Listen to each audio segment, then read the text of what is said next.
We are live. Look who's here. Marco's here. Uh-oh. Good evening, Marco. Is there an intro that plays, or they see us already? Oh no, this is it.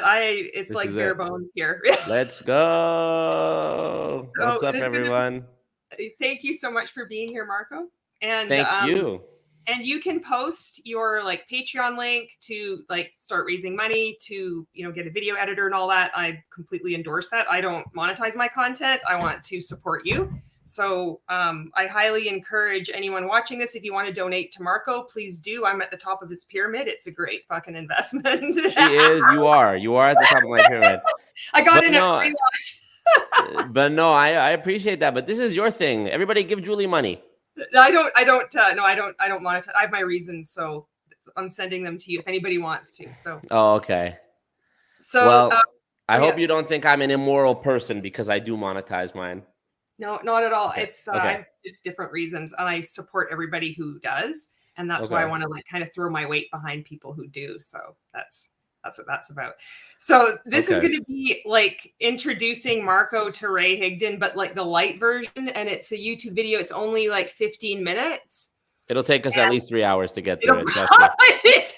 But it's not too bad because I think he's kind of edits himself. I don't think we need any trigger warnings like normally with his content. So it should be pretty good. And I'm just really excited to hear what you have to say, like your input. Do you have anything that you want to say before we get started? Well, the first thing is I'm wearing this hat because I had been shaving my head for the past few months just to try out the aesthetic of it. And I liked it, but I'm growing it back now.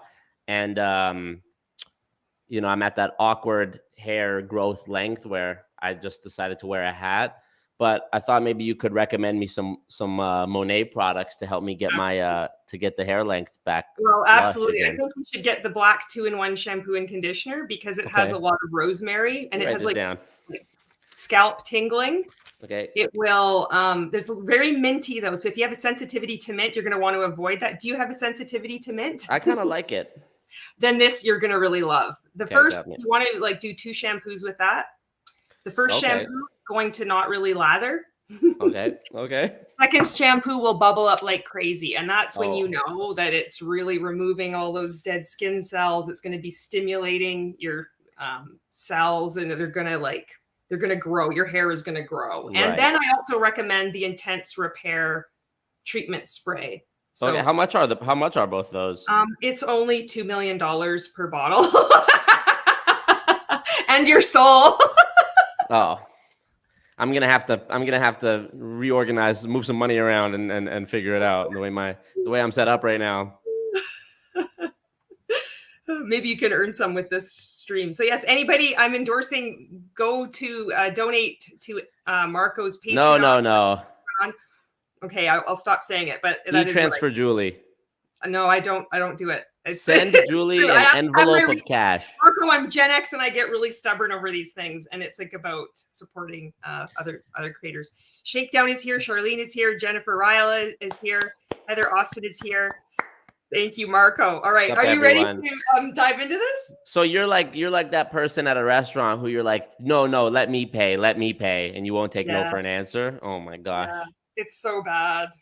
That's spooky. Like, well, I was in a pyramid scheme. This is like the remnants of that. Julie, pyramid schemes are illegal. Don't be foolish. Pyramid schemes are illegal. How could you have been in one? How could you? That makes no sense. Your company is a pyramid scheme. That's true. Wait, my company, as in me being here? Yeah. Your life is a pyramid scheme. You don't give disclaimers on your content. It's yeah. And I was never in one. I was never in an MLM, so I don't know what I'm talking about. That's the main thing. What's up, everyone in the chat? The Shakedown, Jennifer, Heather, Sheila, Lisa, Charlene, Jolene, Mark. We love to see it. Thumbs up the stream. There we go. That's good because I don't ever ask that because I feel really weird about asking anybody for anything after coming out of this. Everything was transactional, so I have a really hard time with asking anybody. So, see, I feel like the way my DNA is, I have the perfect DNA structure to be an MLM scammer of the highest caliber. But I think I just have that one little piece in my brain that is stopping me. I guess it's what you would call a soul, I guess. Yeah. That is stopping me from doing it, but I still have that urge to commit evil inside of me. And so I guess the way that I meet in the middle is by just monetizing my anti-scam content. But don't get me wrong, I am an evil James Bond supervillain, and I will stop at nothing to dominate the world with love. I love that when you had that one live stream and then you were going on about planting the seed in soil needs dirt.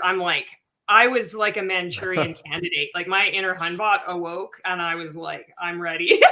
You're ready to sign up, right? I would have signed up for sure. Hell yeah. I love that. Okay, and what else? What else has been up? What else has been up with? So I did an interview today with Candace Sampson. From what she said, she's another like a Canadian. She's a Gen X TikToker. I met her on TikTok, and so she has a podcast and then also like a radio show. So I did that today. Oh. That'll be like I think maybe later this week it's going to come out. I'm really excited about that. This was the first time I did an interview where I didn't say the word fuck. I feel like that's like a triumph. Yeah.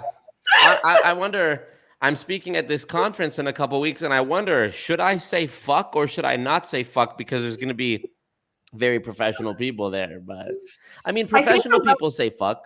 They do a well-timed one, and you have you got the feel for the room.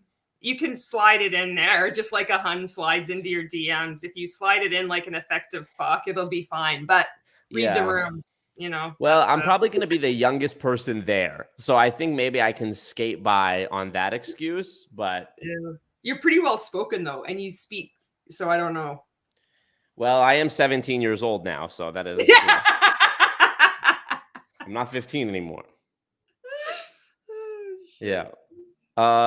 Okay. So we're looking at a gentleman, Ray Higdon, today. And you mentioned Ray Higdon in the interview that we did for Multi-Level Misery on my channel, which you'll be happy to know is the most viewed multi-level misery yet. So that's good. And you talked about Ray Higdon. I know of him vaguely because our good friend of the show, good friend of the community, Dominic Izzo, woo, he has interviewed Ray Higdon on his channel before.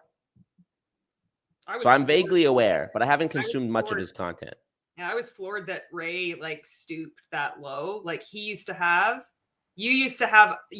be like have to have a lot of followers, like a lot of celebrity status in order to get him to do anything. I was floored when he interviewed with that individual.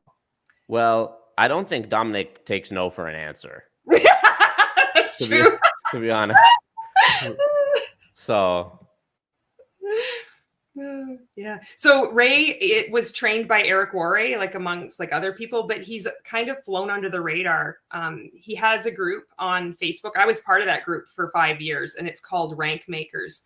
So normally, like people that are reacting to his content, you need all the trigger warnings. It's not an exaggeration. He brings up everything. Like he will bring in, so this is a trigger warning. I'm going to say, if you've seen my content, if you've heard about Ray, you know what I'm going to say. So anything about mental health, unaliving, eating disorders. One of his favorite ones is like Nazi concentration camps, prisoner of war. He does this all the time. And we heard this for 5 years. It was like our normal. So we were like doubly mind fucked, like from being in multi-level marketing companies and with this. But this video is going to be, it gets on his YouTube channel. And I don't think he gets into that. Like this is his like light version. Like he's trying to like be really kind and nice and get network marketers to give them tips. So it's like your easy introduction to Ray instead of like. Right. So mental health, Nazis, and so sorry, we're reacting to who you said? Was it Kanye? Yeah. Right. Exactly. I didn't know Kanye was in the MLM industry. That's he's in Rank Makers too. Kanye's Rank Makers. Yeah, I think I have that album by him actually, the Rank Maker Dropout or something like that. That's right. Ray made a live video about him too. Yeah. Okay. Okay. So let's do this. Okay, you ready? I'm ready. Okay, you ready? Okay. I'm going to go like this. Okay, I've got it. You can see that okay? Oh yeah. Let's see if I Okay, can so hear it though. Hit play. okay, I'll hit play. It says how to make a lot of money in network marketing. He's I'm going to ready. say 3 components for recruiting and prospecting success and how to speed up your results without costing you a dime. I'll press play, see if you can hear Hey, it. listen, if you want to make a little bit of Yeah. money in network marketing, Can you hear it? So first thing to note, this is a person who has a trustworthy face. And I'm going to make some predictions as we go, and we'll see how they pan out. Now, just want you to know, I'm very good at reading people. And this person already from the first few moments here, this is a trustworthy guy. And I want you to know that. So go ahead. Right on. Yeah. then this isn't the video for you. This is a hardcore video on exactly what steps I took to become a millionaire in network marketing. So if you're serious, if you're willing to put in the work, let me show you what to do. If you want to get wealthy, if you want to get rich in network marketing, watch this video. Fun fact, I'm pausing it here. That's me on stage with Ray, and that's my friend Michelle Culberson, who won the first season of his reality show. And I've been speaking out for over a year, and he has not removed this image from his videos. Well, Julie, go ahead. Like, it's so brutal. I don't understand. Like, this was posted January 30th. I'm still on there. Here's the thing, Julie. I believe that the gentleman we're looking at in this video is a person who takes the high road. Okay.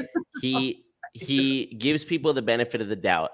And so, as much as I hate to say it, when people like yourself become negative and pessimistic, you have to kill him with kindness. So that's why he hasn't removed you from the video, because he is going to, we're going to defeat hate with love. And that's what I think he's doing here. That's my prediction. Okay, sounds good. I like that. I like that interpretation.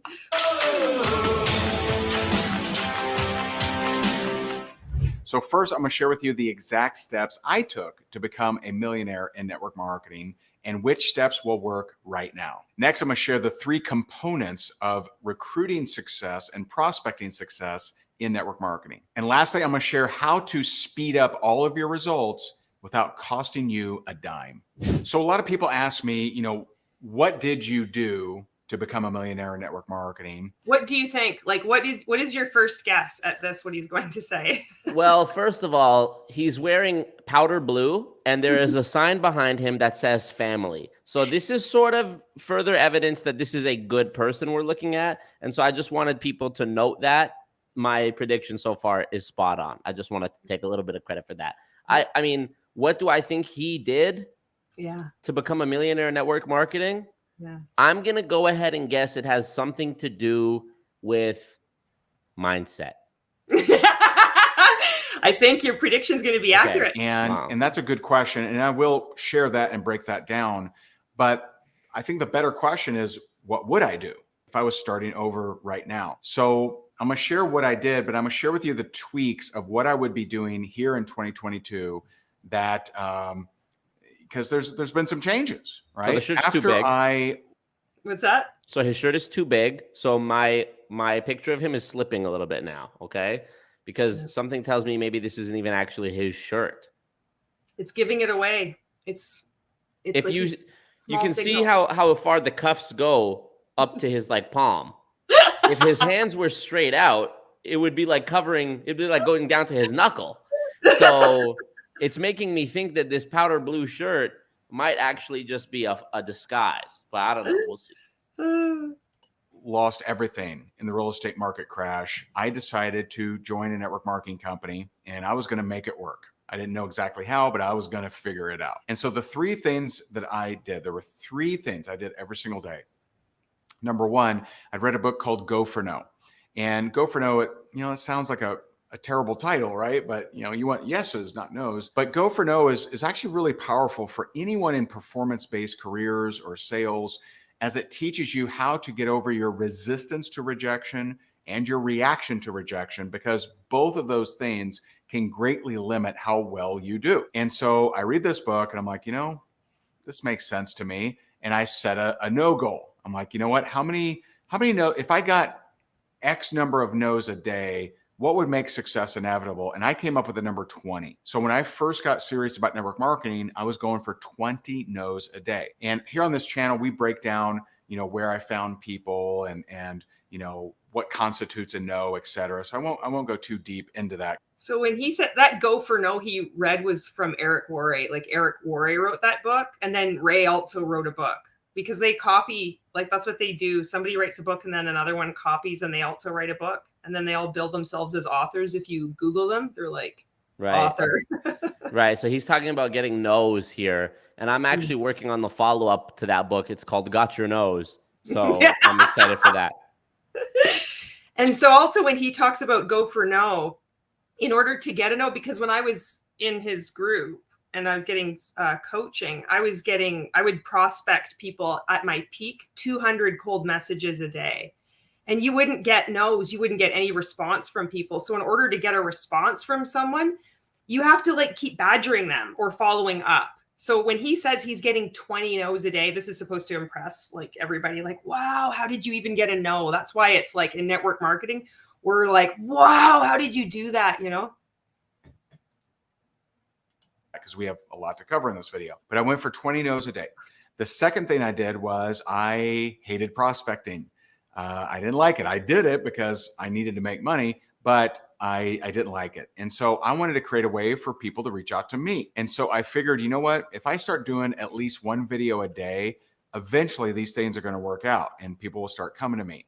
And so I started doing a video a day. And, I'm kind of known for, my consistency, and I coach a lot of high achievers on. I was one of those high achievers. What happened, Julie? I fell away from the family. So this was his myth is that he started on YouTube doing a video every day, and that he would like not get very many people reaching out to him. Nobody watched his videos, but like he's crazy. He's a lunatic. He keeps showing up every day. And then Facebook, he got on Facebook. So he started doing these Facebook lives. And then he started teaching us in Rank Makers how to do these Facebook live videos. And that's when I got in and I started doing a live video every day. So like being crazy consistent and always showing up no matter what. Right. Even if you get, one of his trainings was like, even if you get hit in the face with a 2x4, you should go live anyway. Just turn the phone around and like show something on your screen. Show Marco like how Marco taught how to do a Canva image thumbnail for my YouTube video. Right. Well, Julie, I just want you to know, winners never quit and quitters never win. It's true. The only way to fail in network marketing is to quit. 100%. And you're looking at a failure right here. Sorry, I didn't want to say it. You said it. Consistency. And I actually did a video a day every day for over 12 years. I started July 15, 2009 and ended July in 2021. Not true. Believe it or not. And so there's no way that's true. You didn't take one Christmas, 12 years. You didn't feel sick one of those days and not do it. Like, come on, bro. Yeah, he's full of shit, because I saw him even when I was in Rank Makers. There was like some days he wouldn't go live, but he had one of his team members go live. And I'm like, oh, that's how he's like counting it. It's like, technically I went live, Right. Those videos, although they didn't work very well in the beginning, they eventually led to generating hundreds of thousands of leads. And at one point, while I was building my network marketing business, I was generating over 3,000 leads a month without ads, without spending anything. And now I'll tell you, it's actually easier than ever before. Now, the third thing that I did was I did self-development every day. So I'm reading, in the beginning when I don't have extra money or any money, I'm reading library books, I'm rereading Think and Grow Rich, I'm watching YouTube videos, Think and Grow Rich. Have you seen that, or have you read that book? Well, I have the book. I have not read it in full, which is obvious because I have a broke mindset. But a note about Think and Grow Rich is that the alleged story of Napoleon Hill is that he was tasked by one of the richest men in the world at that time, Andrew Carnegie, to go interview all of the richest people in the world to figure out how they got their success and then write a book about it. However, Andrew Carnegie's biographer denies that they ever even met. And so Napoleon Hill, who also has a Yeah. This gentleman in the chat, Scam Rehab, is actually the gentleman that was on the most recent episode of Multi-Level Misery. Oh my gosh. That's him wow. with the ACN video phone right there. Oh wow. Yes. Right on. Yeah. That was such a great interview. Thank you, I yeah. hope I am like, I hold out hope. I'm like, maybe Ray will wake up. Oh wow. Well, I know. I'm but so brainwashed. but what I was gonna say was with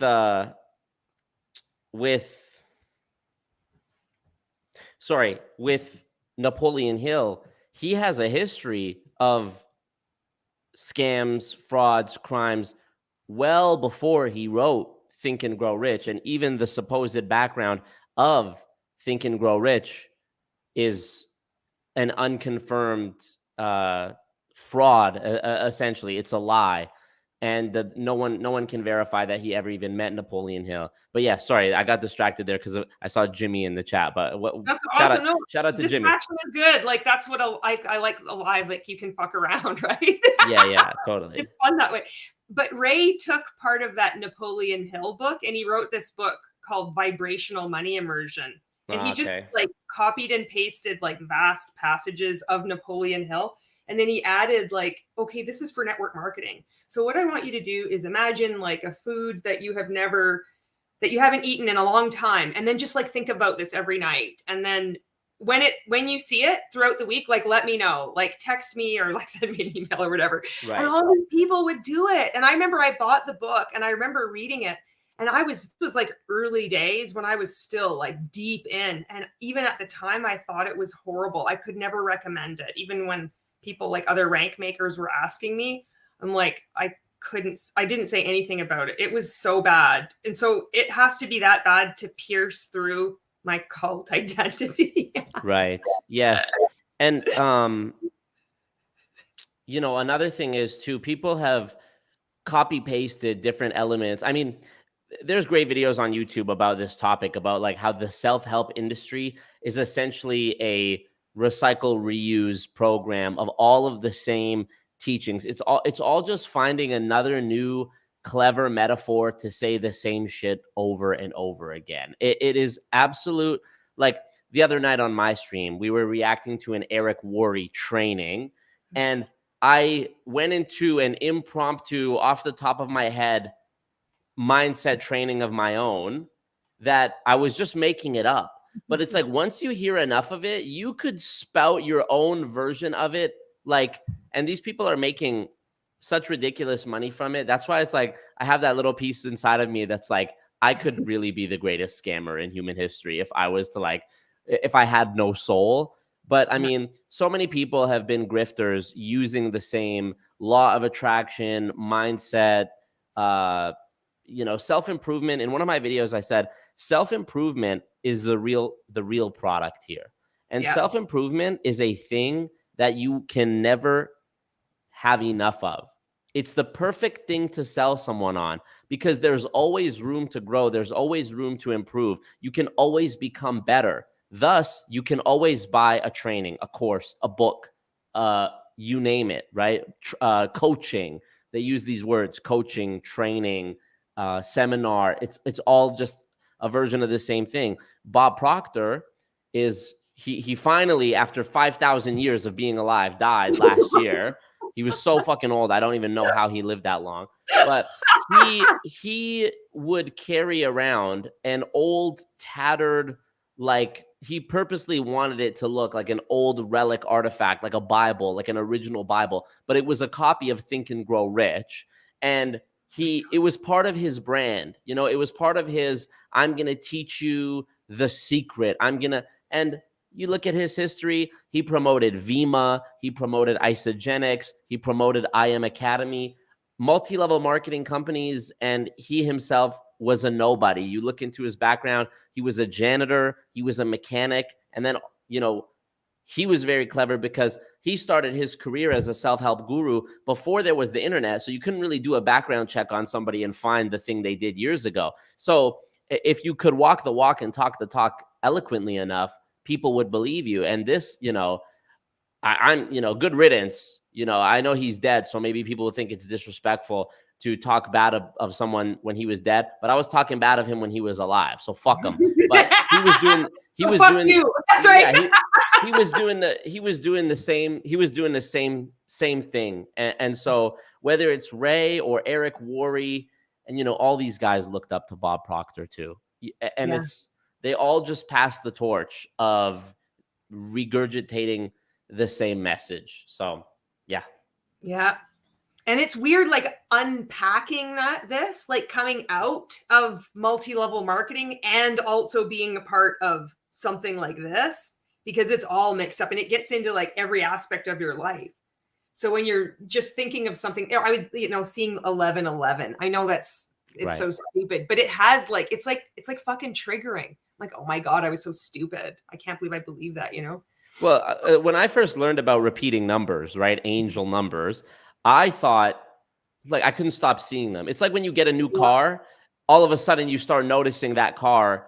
And so you think, oh, everyone has this car now. But it's because you weren't looking for it before. Me, I used to, as a kid, and I still do, I used to love watching a digital clock go from 5:59 to 6, like to the next hour when all the numbers would change. And I would look at the clock and it would be 6:50. And I'd be like, oh, pretty soon I'm gonna look back at it and watch it change. And then I would look away, go back to doing something, and I would forget. But then somehow I would look back and remember right before it changed. And it's like, oh, did I just have like some sort of epiphany? No, I mean, I'm sure, you know, our brains are intelligent. I'm pretty sure I was just subconsciously keeping track of the time and I didn't realize it, right?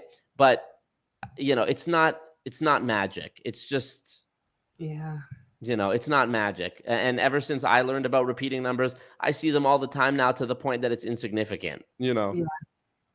Yeah, that's right. So, right. Let's hear more of what Ray has to tell us about. Let's please. I really wish that I wasn't on, or I had shit figured out so I could hear your sound effects, because I love the air horns. I know. I'm sorry. I don't know how to make it work through StreamYard. Like you are right now. But once I started making money, I started investing in myself, started hiring coaches, started purchasing courses, attending events, etc. And that's what really took my life to another level. You know, 2013 was my first $1 million year, but the very next year I doubled it. And so, you know, it took me, you know, quite a while to hit that first $1 million year. But once I did it, it was actually very easy to double it, and then, you know, double it again, and, you know, ever since. What would I do differently? So would 20 no's a day still work? Well, absolutely. There's no question of that. And no question, because it's just a numbers game. That in your mindset, and then you'll be at the top of your compensation plan. Of course. And, you know, the no's, where you get no's from may change, but 20 no's a day, I am only aware of 4 people that have ever followed the 20 no a day rule for any length of time. All 4 became $1 million earners in network marketing. And I'm not saying this is a pattern, but what I am saying is that it looks pretty like obvious that they did it. And guess what? I'm one of those people that followed it. Right. Well, the thing too is what Ray is talking about with this 20 no's a day. There is actually some validity to this, right? I think it's called rejection therapy, where people who are very scared of rejection, they go out to, like, for example, they'll go to a restaurant and say, can I have this for free? They know they're going to get a no, but it's just to sort of desensitize you to the idea of saying no, because a lot of people are timid. Oh, you know, I wish I had more confidence so that I could go talk to that girl in a bar, but I'm too scared she's going to say no. So you work up to that by doing little tasks, little no's. So this isn't what Ray is talking about, is an example of how in brainwashing and in the MLM industry, they start by feeding you a crumb of truth. Yes. And then it gets you on the trail, right? Until you get to the point where, you know, truth and trust are part of the same word, true, right? They have the same prefix, true, trust. If someone tells you the truth, you trust them because they are truthful, thus they are trustworthy. So when someone feeds you a bunch of little crumbs of truth, and this is how they get you in there, now you trust them.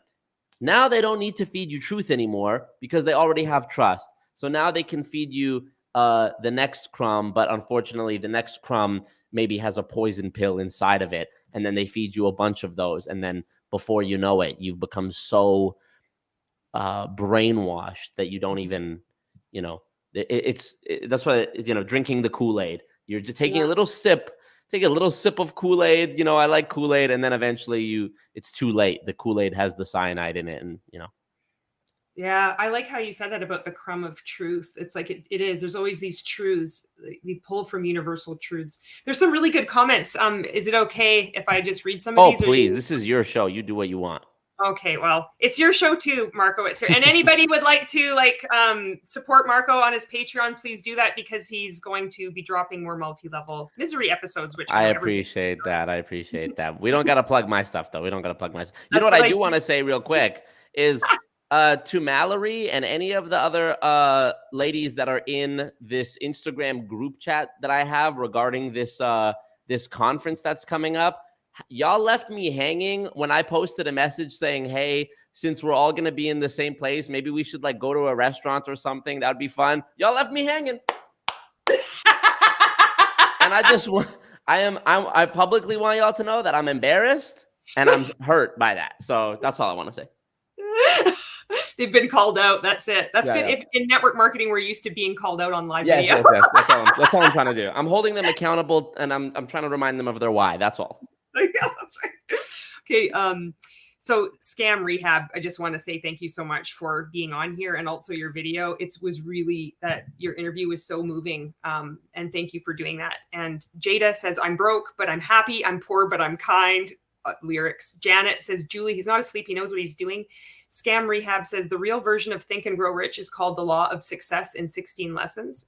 Terrific Life says, he knows he won't wake up. He will just rebrand. And him becoming one with Jesus is us watching it in real time. That's the other part where, like Ray believes he's a prophet now. And this is why, like, I'm speaking out even more, is because I'm really terrified about where this is going. But we're not going to talk about that so much in this one. It'll just be like Ray Light version for you. Because there's a lot of shit that's going on. Scam Rehab says, open your third eye. Kay Sakura says, Jada, I'm tired, but I'm working. Shakedown says, should we rewrite that song about leaving a cult? And Scam says, I told you this already, but I actually became friends with the one family that was part of The Secret by Rhonda Byrne. That's wild. Mm-hmm. Jada Dallas, my favorite self-help development metaphor is the getting to the top of the mountain one. Jen Ryla says, Ray did an interview with Bob Proctor on his page, and it was a huge deal. All rank makers were incentivized to share it. And Jada says, but watch enough mountain climbing disaster videos, you learn the descent is the most dangerous part.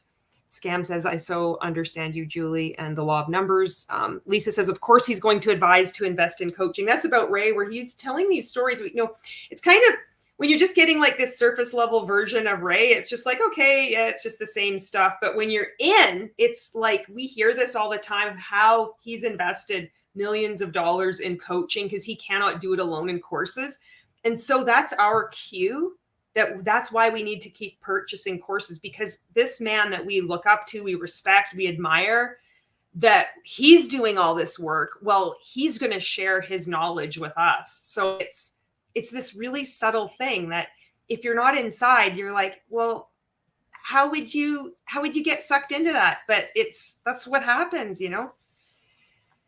Okay, get ready. Well, one more thing too is it's really clever that Ray is saying that he's a prophet now, because one of the key things in this sort of MLM manipulation is when the walls start to close in, you need to make sure that you protect yourself by making sure that all of your evidence and all of your wisdom is unfalsifiable, meaning no one can prove you wrong. And if you say that your wisdom comes from God, no one can prove you wrong. And there's the added risk, because if they try, now they're not just attacking what you are saying and calling you out on your own bullshit. Now you can use God as a defense and say, oh, you're attacking God, you're attacking my religion. It's just like how in other MLMs I've seen, when they're less extreme than Ray, they'll say things like, they'll just use their own anecdotal evidence. Like, oh, well, obviously it works. Look at my Lamborghini. The Lamborghini, I can't disprove your Lamborghini. It obviously exists.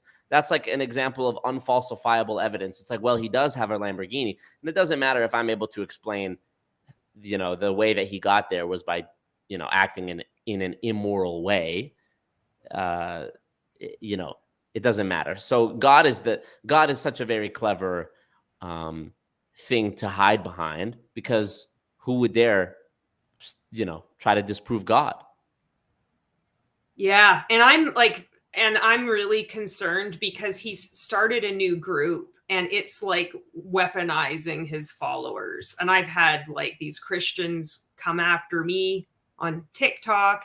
Here on YouTube, I had to block a lot of people, and I'm like, what the fuck is going on? Like it's wild. Like he was calling me like not by name, but inferring like I'm a demon because I'm speaking out. And this was like, I was speaking out before he decided he was a prophet, but I'm like, so that's like, there's this whole other element that's evolved, you know, in the past just over a year. Mm-hmm. It's wild. But back to making money in network marketing. Yeah. A lot of it. And I've been teaching a lot. Yeah. This, you know, for over a decade. And so, you know, why more people don't do that? Because it's hard work. It is hard work. Number two, I did a video a day. Is that what I would do now in 2022? Actually, no, it's not. What I would do is, at least currently right now, is I would do, I personally, I would do 3 reels a day. I would do 3 TikToks or reels a day. So Instagram. He's talking about making TikToks, and he shouldn't be, because that goes against community guidelines on TikTok. But he sells TikTok courses to network marketers, but he doesn't get penalized because he's not in network marketing. So he can like sell and profit from that. And then people within network marketing that get their content reported to TikTok, they get penalized, you know? So this is sort of the latest iteration of the tool scam. Back in the day, it used to be cassette tapes and, you know, books, CDs, pamphlets, whatever that people would purchase. Now, I mean, again, Ray's very clever here because he's using the Eric Worre approach of not actually being in any one MLM company. You are just a, you know, there is a pipeline from MLM guru to just general public speaker, motivational speaker. Ed Milet started in World Financial Group. He is now just sort of a social media motivation type guy.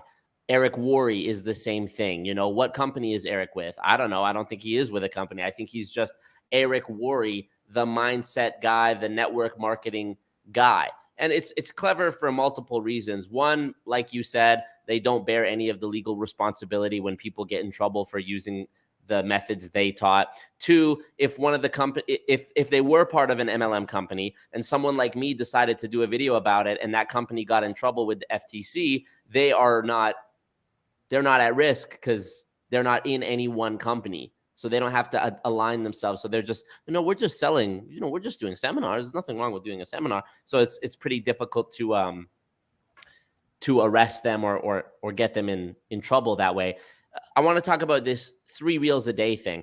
I actually think the 3 reels a day thing is arbitrary. Ray on this channel we're looking at, he only has 13,000 subscribers. This is not the subscriber base of somebody who did a live video every day for 12 years and now posts three reels a day. It just simply isn't. I think the real reason behind him throwing out this number of 3 reels a day is one of the earliest key components of brainwashing somebody: sleep deprivation. When you deprive someone of their sleep, their critical faculties are not there and they're more malleable. Not just sleep, but just control of their time, right? You know this from your experience, Julie, cold messaging 200 people a day. It takes a lot of time.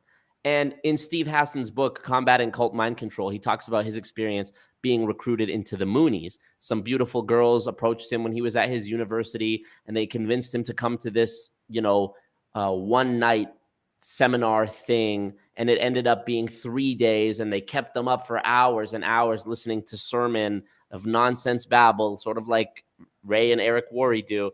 And it's how they get you with this. You're constantly sleep deprived. You're constantly too busy doing whatever task that they've given to you to actually think for yourself. And if it was an earlier time, right, before social media, maybe the task that I would have you doing, instead of posting 3 reels a day, maybe I would have you out there handing out pamphlets, you know, basket weaving on the commune, something So this is just the newest iteration. This is just basket weaving. 3 reels a day. It's an arbitrary number. It means nothing. It's unsubstantiated. He's going to provide zero data that 3 reels a day is the key. Just like his subscriber base indicates that a live video every day doesn't really do anything. So, and yes, Jennifer, I am doing an interview with Steve. But sorry for that rant. I just no, rant away. This is what it's about. It's so awesome. Okay. Yeah. Okay. So he does arbitrary numbers, and he'll be like other multi-level marketing coaches, and they'll be like 95% or 92%. I guarantee you that 98% of people that follow this will succeed, and they don't know. They're getting close to the number of 99% are going to lose. Yeah, and see, one more thing too is I'm working on this video right now, this Primerica video that I've been working on for over a month now, and in it. So I did a secret hidden camera interview with a woman who's been there 15 years. I went in person and I had a hidden camera and I recorded the whole 2-hour meeting. And in the meeting, she tells me I've been in the company 15 years, and she, after 15 years, is still the lowest rank in the company, regional leader. I think regional leader, you have 3 people under you, and then to become regional vice president, you have 3 regional leaders, so 9 people. 15 years, okay? She's been, the top point she's reached is regional leader. And I'm asking her about this in the video, and I said, oh, you've been at this 15 years. How come you're only regional leader? She says, well, I was only doing it part-time, and that's the beauty of Primerica. You can do it part-time, full-time, or in your spare time. Well, here we are, meeting for 2 hours on a Sunday afternoon, and you're only a regional leader, and you've been at this 15 years. 15 years. And of course she had an excuse. Well, my kids were growing up, so that's why I couldn't do full-time. But now I'm ready to do full-time, and my kids are licensed, and my kids are in the business with me. And it's like, man, they just don't see it. They just don't see the contradictions. 5 minutes later in the interview, she says, my clients are like friends and family to me. If one of them calls me at 11 p.m., I'm going to answer. That doesn't sound like part-time to me. Answering the phone at 11 p.m. to talk to somebody about their insurance policy or their investment, or their recruiting quota, that doesn't sound like part-time and spare time to me. Meeting with me here on a Sunday, some guy you don't even know if I'm going to sign up, and giving me 2 hours of your time on a Sunday doesn't seem like part-time spare time to me. So anyways, I'm just sort of building on this idea of Ray's 3 reels a day. It is nonsense. It's just made up from thin air. The only reason he's not saying 10 reels a day is because 3 reels a day actually does sound like maybe doable, but it would undoubtedly take a lot of your time. And again, it's like a crumb. Start with 3 reels a day. Okay, but are you doing 3 reels a day and are you messaging people? Okay, well, are you doing 3 reels a day and messaging people and attending the trainings? Okay, well, are you doing 3 reels a day and messaging people and attending trainings and going to the supermarket to prospect people and going to the in-person seminars and blah, blah, blah, blah. And it's all consuming. It is. How you describe that Primerica agent, it's like, it's devastating and it's heartbreaking, because 15 years is a long time. I was only in for 5 years, and it's weird because you'll see the majority of people who are at the bottom, they're like the staunchest defenders of the business model. That's how deep that indoctrination runs. Think, well, there's something wrong with me. My kids were, in school. I had to do that. It's always our fault. And it's like, you need to keep going because you don't know when that next breakthrough is. It's so sad to hear that. I feel for that woman. I hope that she gets out one day. I know. And this woman is sort of unlike the villains that I've had in previous videos, because normally when I've attended these meetings, I'm talking to, or I'm witnessing the person who's the ringleader in this, geographical area for the scheme. I truly believe that this woman that I did the meeting with was just brainwashed. Yeah. And I don't think she was a bad guy. I think she was just brainwashed. And, like you said, it's always your fault. During the meeting, she also says to me, one of the other beautiful things, there's so much beauty about Primerica. One of the things she said, the beauty is this, the beauty is that. One of the beautiful things about Primerica is that it's an unlimited income potential. You are in control of how much you make. This sounds nice, but another way of interpreting this statement is you are at fault for how much you lose. That's really what that statement means when they say you are in charge of how much you make. Now they're putting it in my hands. So even before I've signed anything or given them money, the idea has already been planted in my head that all success is up to me. Thus, if I don't achieve the success, whose fault is it? Me. So, Bingo. you know, it's sort of, and this is why it is deceptive, because they will tell you that success is up to you. It's dependent on your effort. Never mind the fact that the entire system is designed in such a way that you have to lose. 99% of people have to lose in order for anyone to make money. But if I believe that it's my fault, I'm less likely to get mad at the person who recruited me. I'm also less likely to go file a report to the Better Business Bureau or the FTC because I believe it was my fault. And if I realize that it wasn't my fault and I was actually just part of a scam, I also might be tempted to keep quiet because, well, wasn't I also then complicit in perpetrating that scam while I was in it? So most people, you know, unfortunately, this is how it was for a long time, is people just didn't want to say anything. Just forget about it, move on, don't talk about it. But now with this anti-MLM movement, that is changing. And I am happy about that because it's not a dead end anymore. People have a place to go. People have people to talk to. I've gotten messages every day for the last 4 years from a new person telling me about some experience that they had. So it is a widespread problem. I think it's 1 in 8 homes in the US. Holy shit. Currently in an MLM. And this isn't including all of the people who get prospected. This isn't including all the people who are approached. It's also not including all of the people who were at one time in one. It's also not including all of the people who have a friend that is in one. So the 1 in 8 is a very conservative estimate of how far-reaching this scam is. You know, not to go on another tangent here, but this video I'm working on, I was analyzing some of the biggest frauds in history, and probably the most famous, most infamous fraud in recent history is the Bernie Madoff Ponzi scheme, $64 billion over 30 some years. The MLM industry does half of that every year, and they've been around decades and decades. To this day, Bernie Madoff is like one of them. There have been multiple movies made about him. There was a movie, The Wizard of Lies, where Robert De Niro plays Bernie Madoff and Michelle Pfeiffer plays his wife. It's like, this is a huge story. This is like one of the most infamous fraud stories of all time.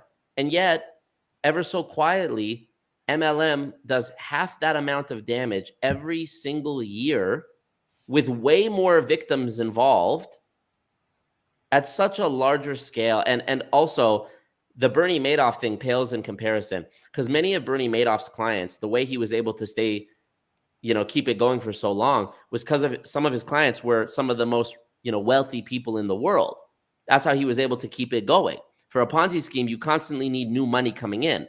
That's why he had some of the richest people investing with him. So I have less empathy for, some of the wealthiest people in the world maybe losing $100 million when their net worth was $1 billion. MLM were targeting the most vulnerable of the most vulnerable, people who don't even have anything left to lose. That's why they're doing this, because they've been made a promise and they don't have their life situation is not secure enough for them to think critically about it, unfortunately. So I think if people really grasped this, they would see that this is such a bigger problem. Okay, it's such a bigger problem than Bernie Madoff. This scam says, I was on a podcast today with a man who got sentenced to 26 years in jail for fraud, and even him would say MLMs are a complete scam, bigger than Madoff. It is. Absolutely, it is. Instagram Reels, Facebook Reels, TikTok. So I would create 3 videos a day, short videos.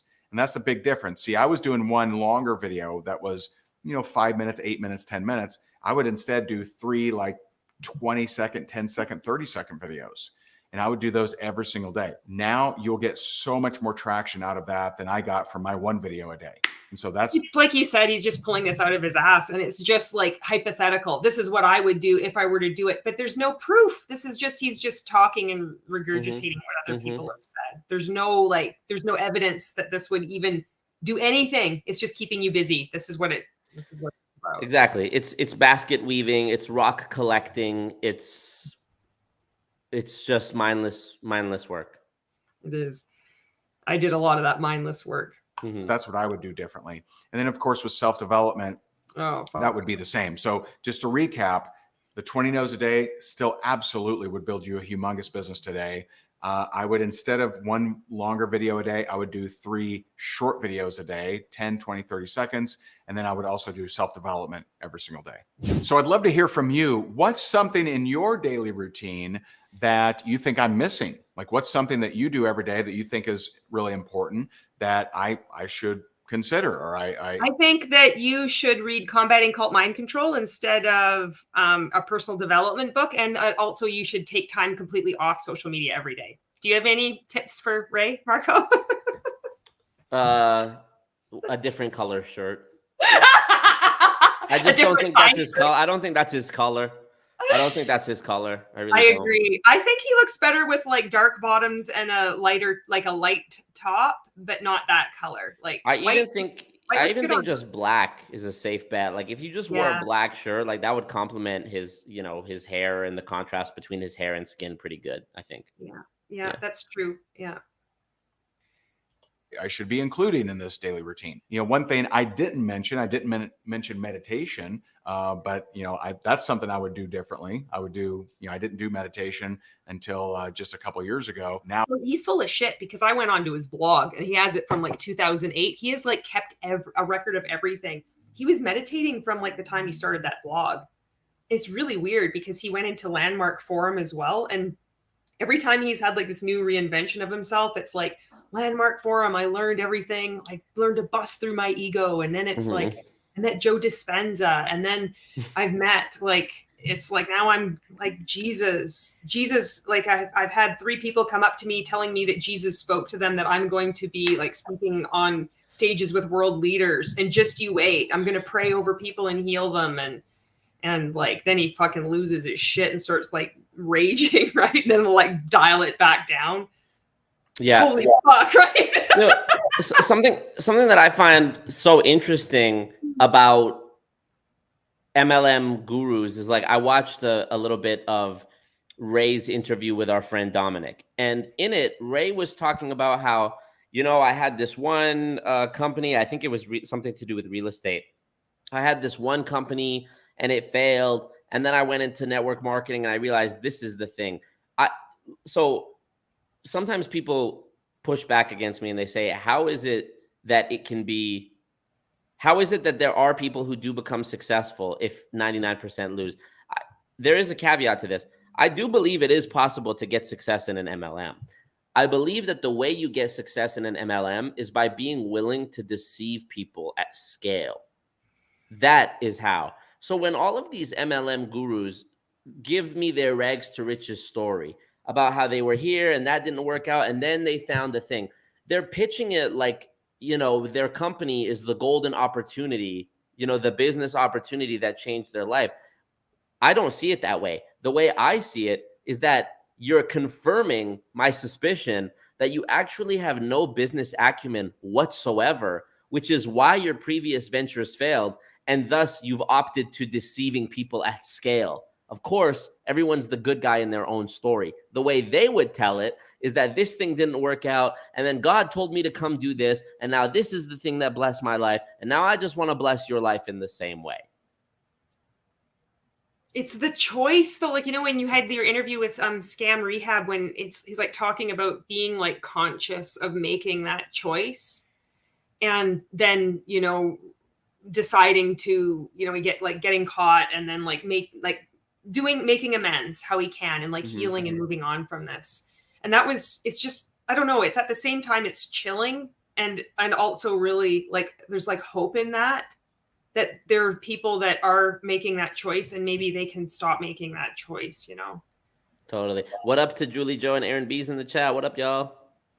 Yes, please say hi to anybody that you see in here. It's like, What's up, everybody? There's a couple of my cult members in here from my cult as well. So what up to you guys? Right on. Yeah. I'll read a few comments too. Go ahead. Jen Ryla says he shamed everyone for not meditating as long as him, and he paid Joe Dispenza for his meditations. And hello, Aaron and Julie Joe. They've been really helpful to me speaking out about Ray and Rank Makers. They were like the first people that really like listened to me and like helped give me the courage to start speaking out, So I want to give them a big shout out. And CJ Badass is like, barely saw your Instagram post on this live. Nice to see you all. She believes she could. I'm in the Marco cult, but willing to join this one too. Yeah, we joined forces. Totally. Don't cross recruit, please. No cross recruiting. Otherwise, that's it. Oh yeah, I'm watching. Okay.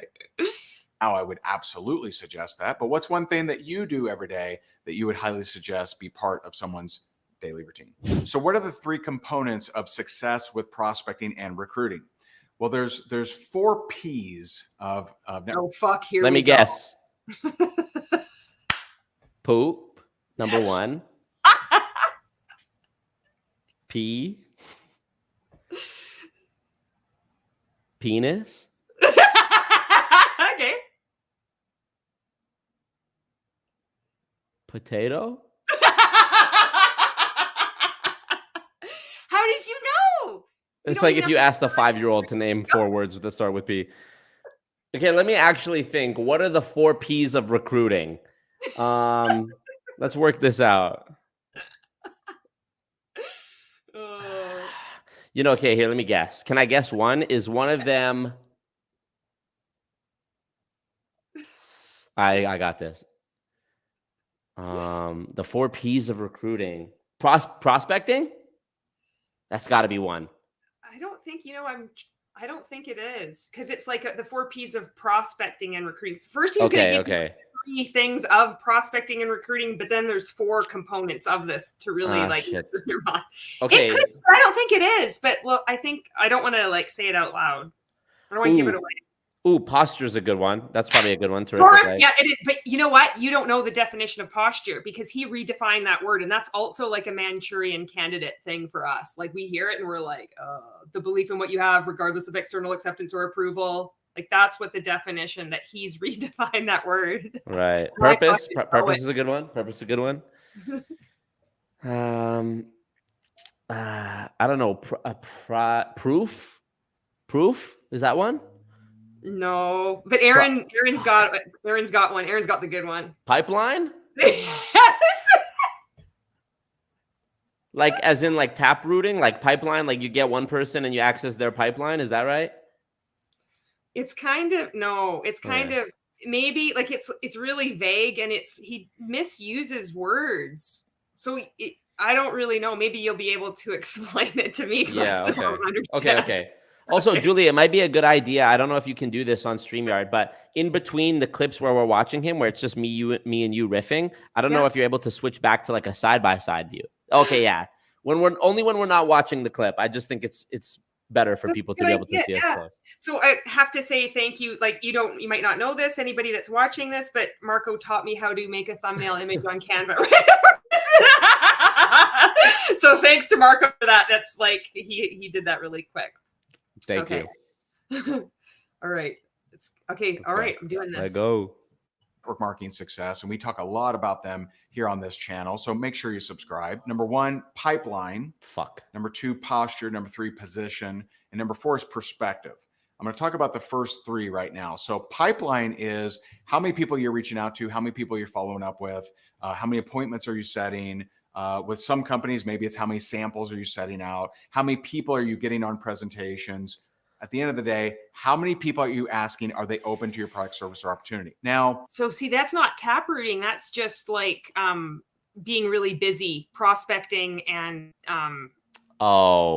that's how much stuff you have coming down the pipeline. Oh, I see. Yeah, that's nonsense. Yeah. Okay, and then posture. Position. Yeah. So explain the difference between posture and position. Okay, posture, according to Ray, I'll give you one of the stories that he taught us rank makers, is that you have posture around electricity. If somebody came up to you, I'm not shitting, this is a training.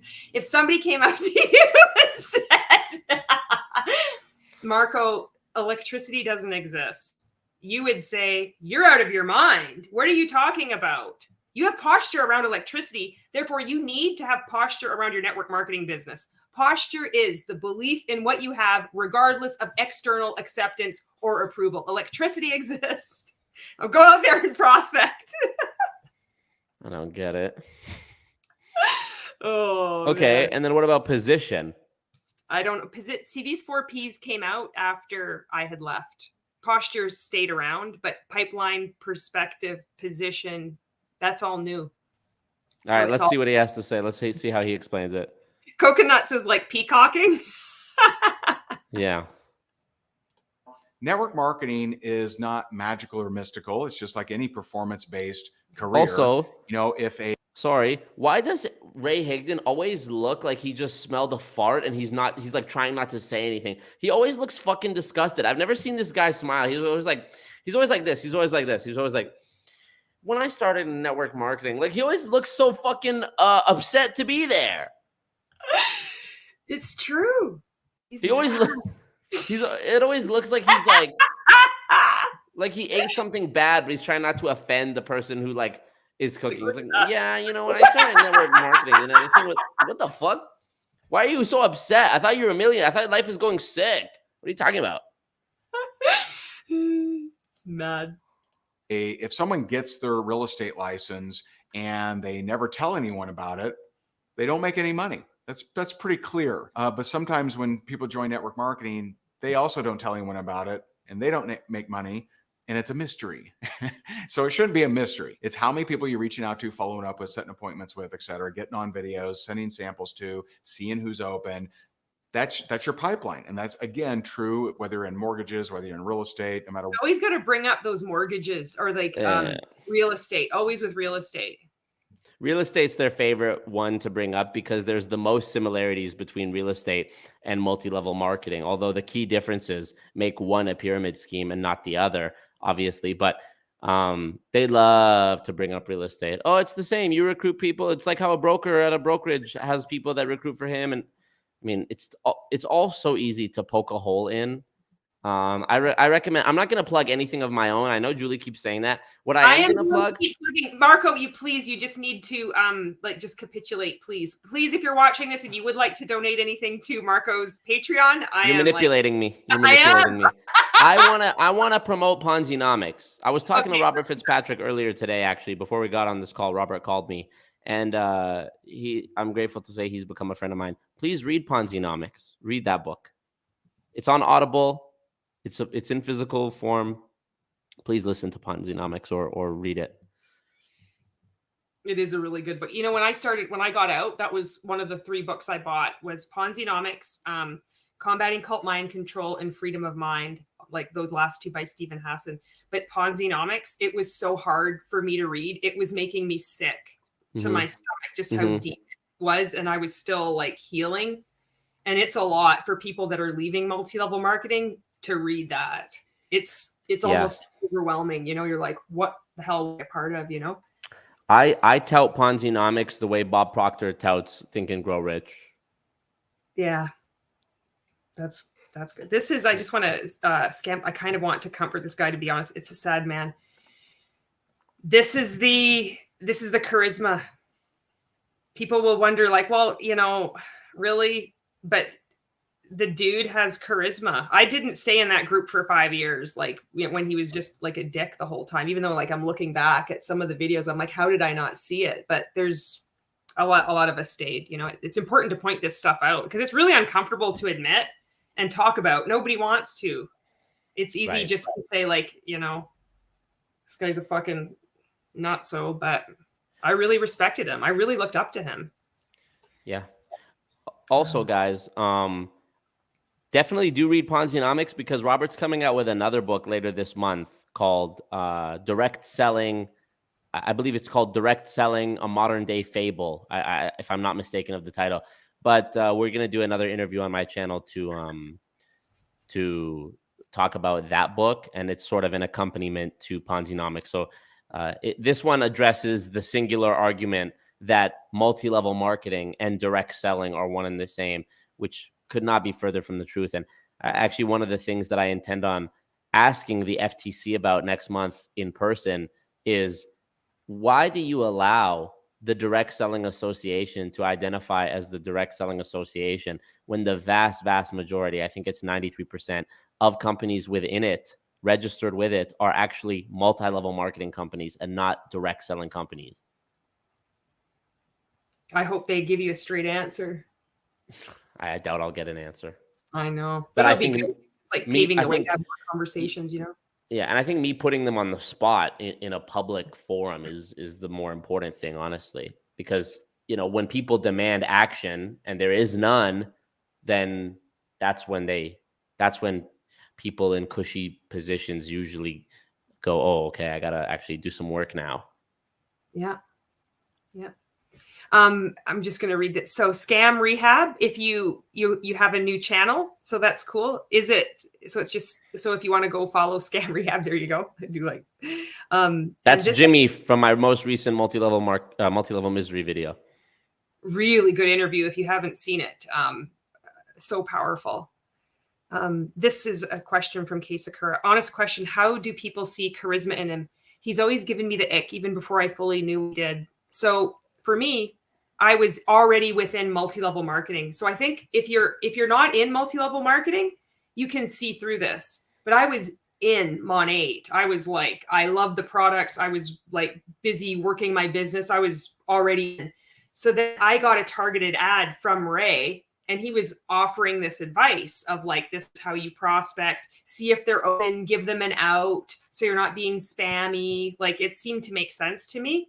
So that's why I got into the group, is I thought he was giving really good advice. And if he was giving all this advice for free, that it would be, I could get even more advice. Like, what would it be if I paid to like get into this group, Rank Makers? So your mind is already fucked. That's why you don't see what's actually going on. You don't see what he's saying is wrong. Like, you make it make sense because you're already in multi-level marketing. So when you're in one of these coaching groups, it's like you're doubly indoctrinated. You're doubly enmeshed. But like, I see now, I'm like, oh man. Like, I did a reaction video last night of him criticizing me when I won one of his contests. He did all these live video contests all the time, and I won a lot of money during these contests. And I remember him giving me this feedback, but I was already like starting to question things and disobey him. I'm posting too many times on Facebook because I was on TikTok and I was posting all these TikToks. And I remember I won, and he gives me like this coaching, but it's really critical. And he's acting like a fucking asshole. But I didn't really see it at the time. I remember thinking like, oh, okay. I still felt like what I was doing was okay, but I also knew like I still want his approval. Like, he knows how to bring out the best in me. He knows more than what I do. I shouldn't listen to my instincts in this regard. Like, I can listen to them, but I have to listen to him. He's my mentor. He's my coach. But now, so this was when 2019 when I won this particular contest. Now 2023, I'm looking back at the video and I'm like, holy shit, I don't see it either. But it's when you're in it. That's why it doesn't. I have to say, if this makes sense, if this makes sense, that's what he says too, is when you're already in multi-level marketing, it's easier because we're already conditioned to be talked to and treated this way. And we think that this is charisma. Yes. I hope that makes sense. Yeah, it does. And even you right there saying, does this make sense? Ugh, No. I just want to point this out because that is something that they do, and they make it part of their recruits vernacular because and it is a tactic. And the way the tactic works is as follows. You set somebody up by telling them, guys, it's really simple. Then in all of your preceding statements, you end your sentence with, does that make sense? Does that sound fair? Is that cool with you guys? Does that make sense to you guys? Some variation of a leading question to end a sentence that the obvious answer is yes. because they just finished telling you how simple it is. Guys, very straightforward, very simple. All you got to do is, and on and on. Does that make sense with you guys? Now there's the pressure of the fact that everyone is around you. It's like being in school. You don't want to be the one that said you didn't understand. So you'll just like shut up and ask your friend later. It's like that. But then it's also, they just told you how simple it's going to be. So if they say, you know, this is a blinding technique. Okay. It's a thought stopping technique. These comp plans and MLMs are so fucking monumentally complicated beyond reason. I a couple nights ago or last week, I think on my stream, I reacted to a video of Jesse Lee explaining. Hi, Jesse. I reacted to a video of Jesse Lee explaining the Prove It comp plan and how simple it is. Very straightforward, right? And it is the most complicated fucking rocket science algebra thing I've ever seen in my life. And, you know, it's just, they don't even realize they're doing it. Right? Right? Does that make sense? Does that sound fair? Leading questions, because again, you don't want to be the one that says, no, actually, that doesn't make sense, because they just told you it makes sense. That's it. And I catch myself saying this. So it's like, this is hard, because then even in my normal speech, I'm not going to be, you can't revert back to who you were before this ordeal. But it's like trying to find my language again. And I'll talk with like other rank makers that have left, and we struggle with this. We're like, oh God, like I'm saying this again. You know? Does that sound fair? Does that sound fair? Does that make sense? Oh, I say that all the time. Does that make sense? Oh, yeah. And I don't mean it to say that way. I'll like apologize. I'm like, it's okay if it doesn't make sense. I really want to know, did I explain it right? Right. Well, there's another element too, right? In Freedom of Mind by Steve Hassan, he talks about, in a lot of cults, like for example, religious cults do this. They say you have to become children of blank, children of God, children of the leader. And that is a literal command. Children, act like a child, have the critical thinking of a child. And even to me, even statements like, does that make sense with you guys? Is a condescending way of speaking, as though you were speaking to a child. Does that make sense to you? Does that sound fair? You know, we're going to have, you know, you can have some juice after you eat your vegetables. Does that sound fair? It's like the same type of coddling behavior, because they need you to be dependent on them.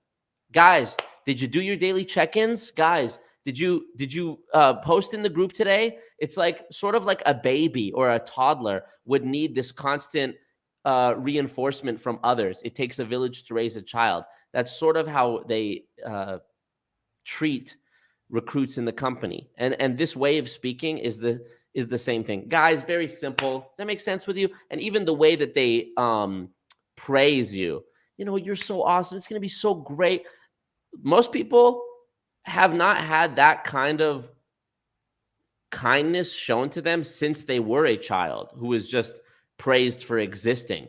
You enter into those spaces, if you're in a low place in your life, oh my God, I'm so happy. I'm so happy and grateful that you're here. This is going to be amazing. You're going to love it. I can tell you're going to do great. You know, you're so great. You know, your eye contact is so great. That's a high income skill. You know, if you have good eye contact, you could use anything.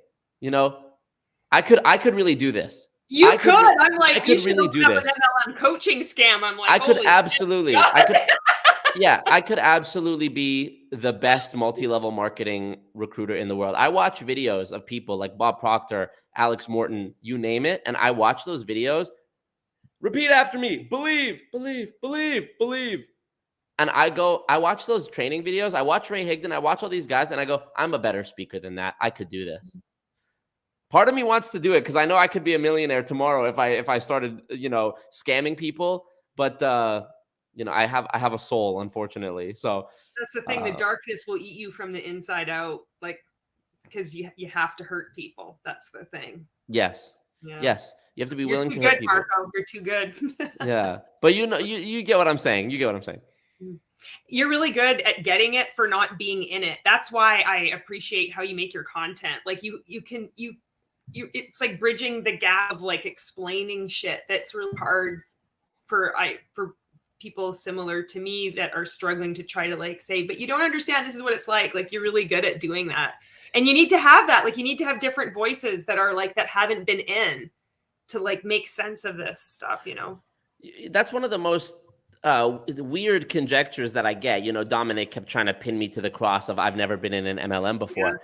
Yeah. I think doesn't the fact that I was never in an MLM make me less biased? Doesn't it make me be able to think critically and objectively more than someone who was in a company? Like, Of course. do you know what I mean? I don't need to have been, I don't need to have, I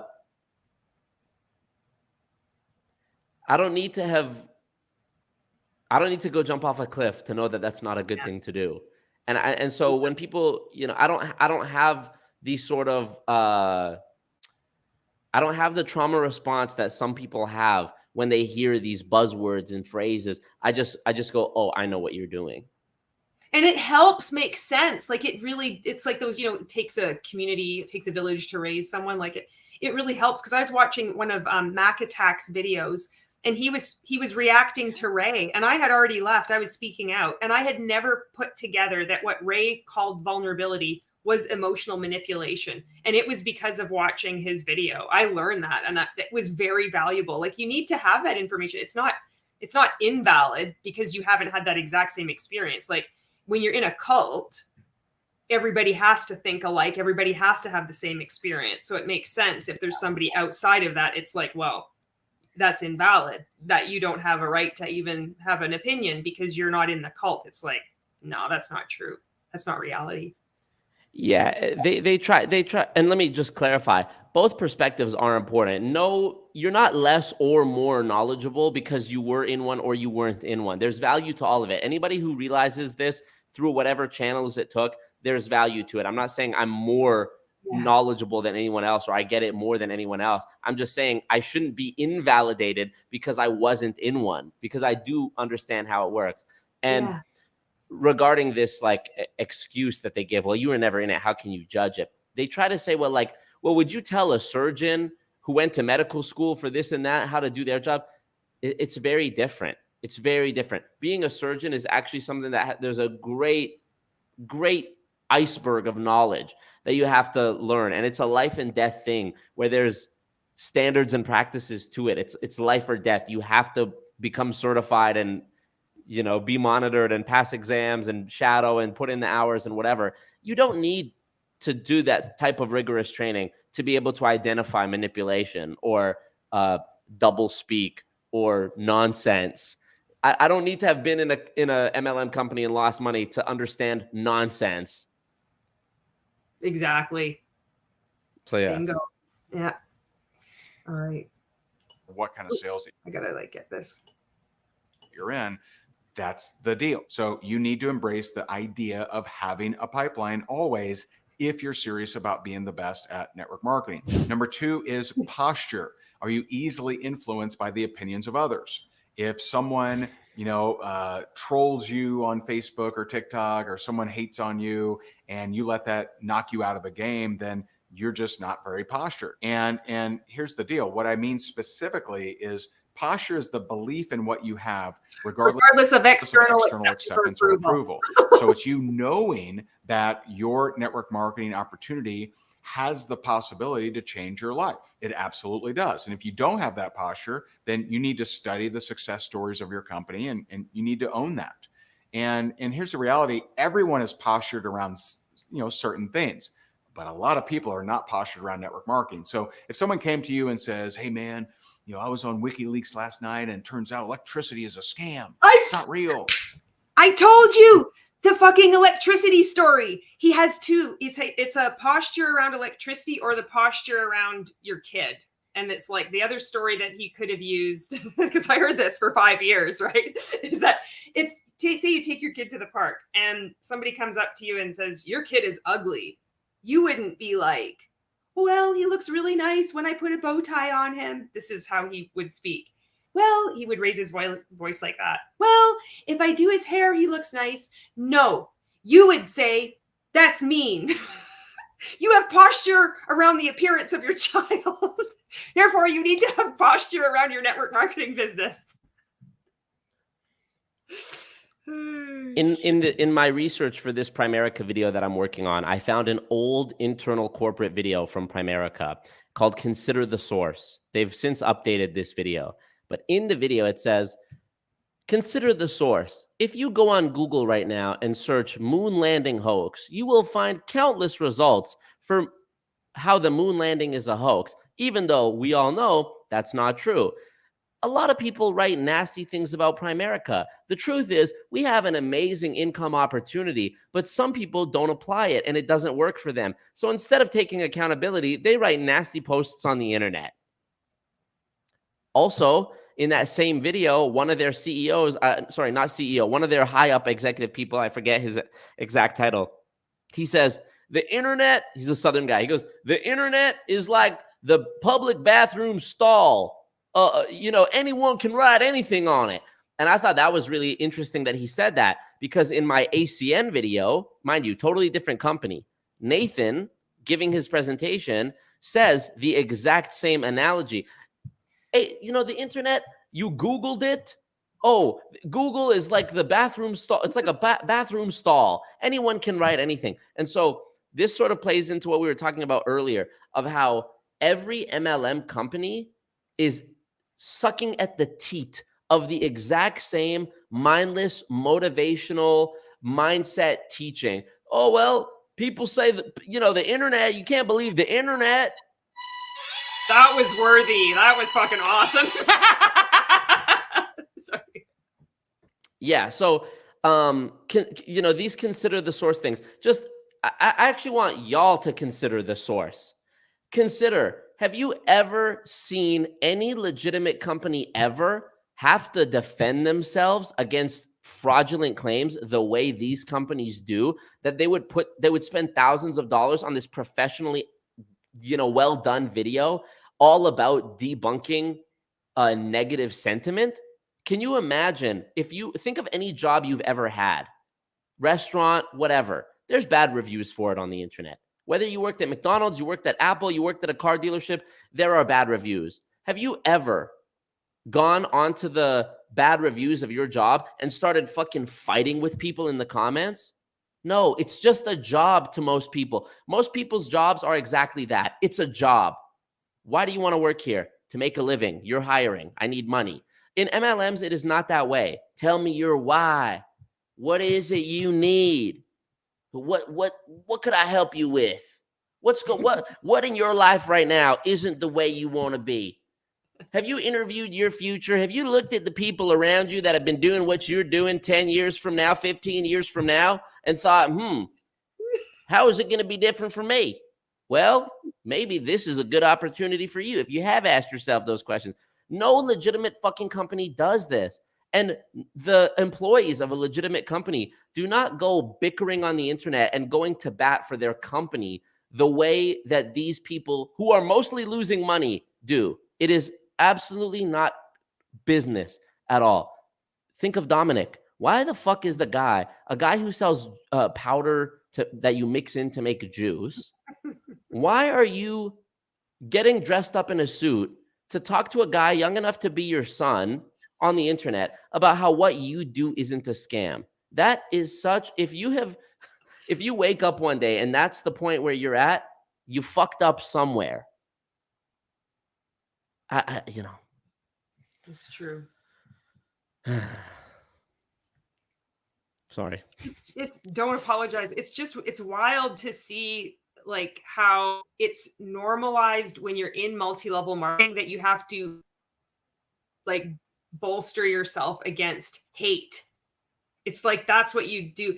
I'm surprised at a lot of people though that are like, for multi-level marketing, because I know what Ray would teach and a lot of other people would teach. You'd be like, ignore them, get back to work, go prospect 20 people instead of making a video, instead of wasting your time trying to convince people that will never be convinced or persuade people. Get to work, go recruit, go do a meeting, go do a live video, like go do something instead of wasting your time with this. So it's kind of interesting to me to see like more. I think it's a positive sign. Like some of these people that are very for multi-level marketing, they're such a horrible example of multi-level marketing that I think they're going to be responsible for people leaving their multi-level marketing companies. Totally. Yeah, totally. And I was going to say something else regarding that too. I forget. Go ahead. Keep it going. Okay. All right. Not for a second would you be like, oh my God, really? all this time, I thought it was real. I thought there was an actual thing. No, you would say, okay, buddy, because you're postured around electricity. I want you to be postured like that around network marketing. So I had lots of people tell me that it wouldn't work, or no one made money with it, or only people at the top, or whatever they said. And I just knew that that wasn't true. So I stayed. He was in 11 different multi-level marketing companies until he got in at pre-launch. And I found on his blog, like, fun fact, it's still up there, that whatever his one multi-level marketing company was, he like shit on it when he got into Numis. And he's like, my other network marketing company, the compensation plan worked against you. Now I'm in this company, I'm making all this money. It goes like, it contradicts what he even teaches. And it's like, it's still up there. A lot of this stuff that people teach that's like removed from the internet, his shit is up there. Listen, his analogy is so fucking upside down. Electricity is measurable. You can absolutely measure voltage. You can even see electricity in the form of lightning. You can, electricity is all around us. I'm using lights right now. I'm using a computer. I can see the electricity.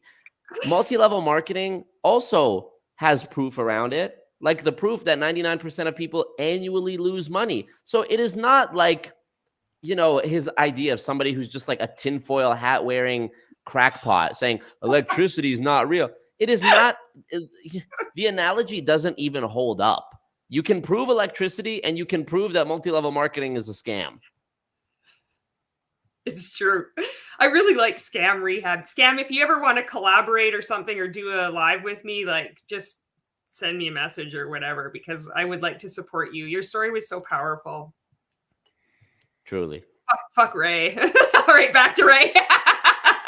Focused. I didn't require their acceptance or approval. You need to be the same. The third P is position. What position is your prospect in? Are they-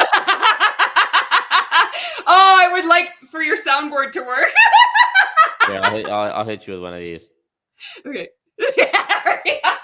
Or maybe this one. Maybe we'll go to the courtroom. And What position is your prospect in? That's a little bit personal.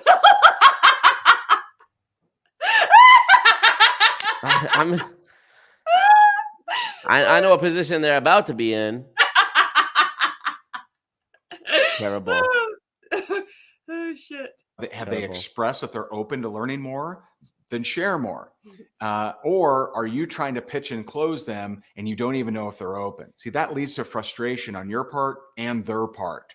When you're trying to shove something down someone's throat.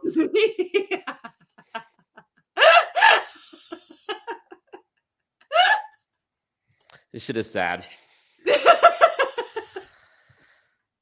I had to keep the writing up there, right? It's like,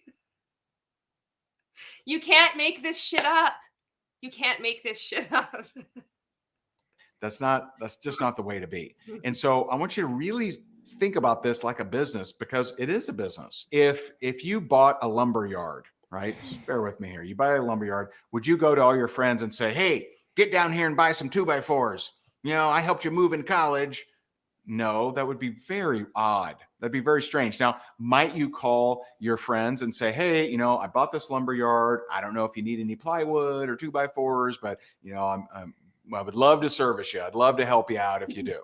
And yeah, that would be normal. You trying to force them and calling them toxic if they don't buy from you, that's just crazy. If you have a lumber yard. Well, it's also crazy if you have a network marketing company. A lot of times they'll say, man, my friends are toxic. They don't support me. I'm like, well, do they want the benefits of your product or service? They're like, I don't know.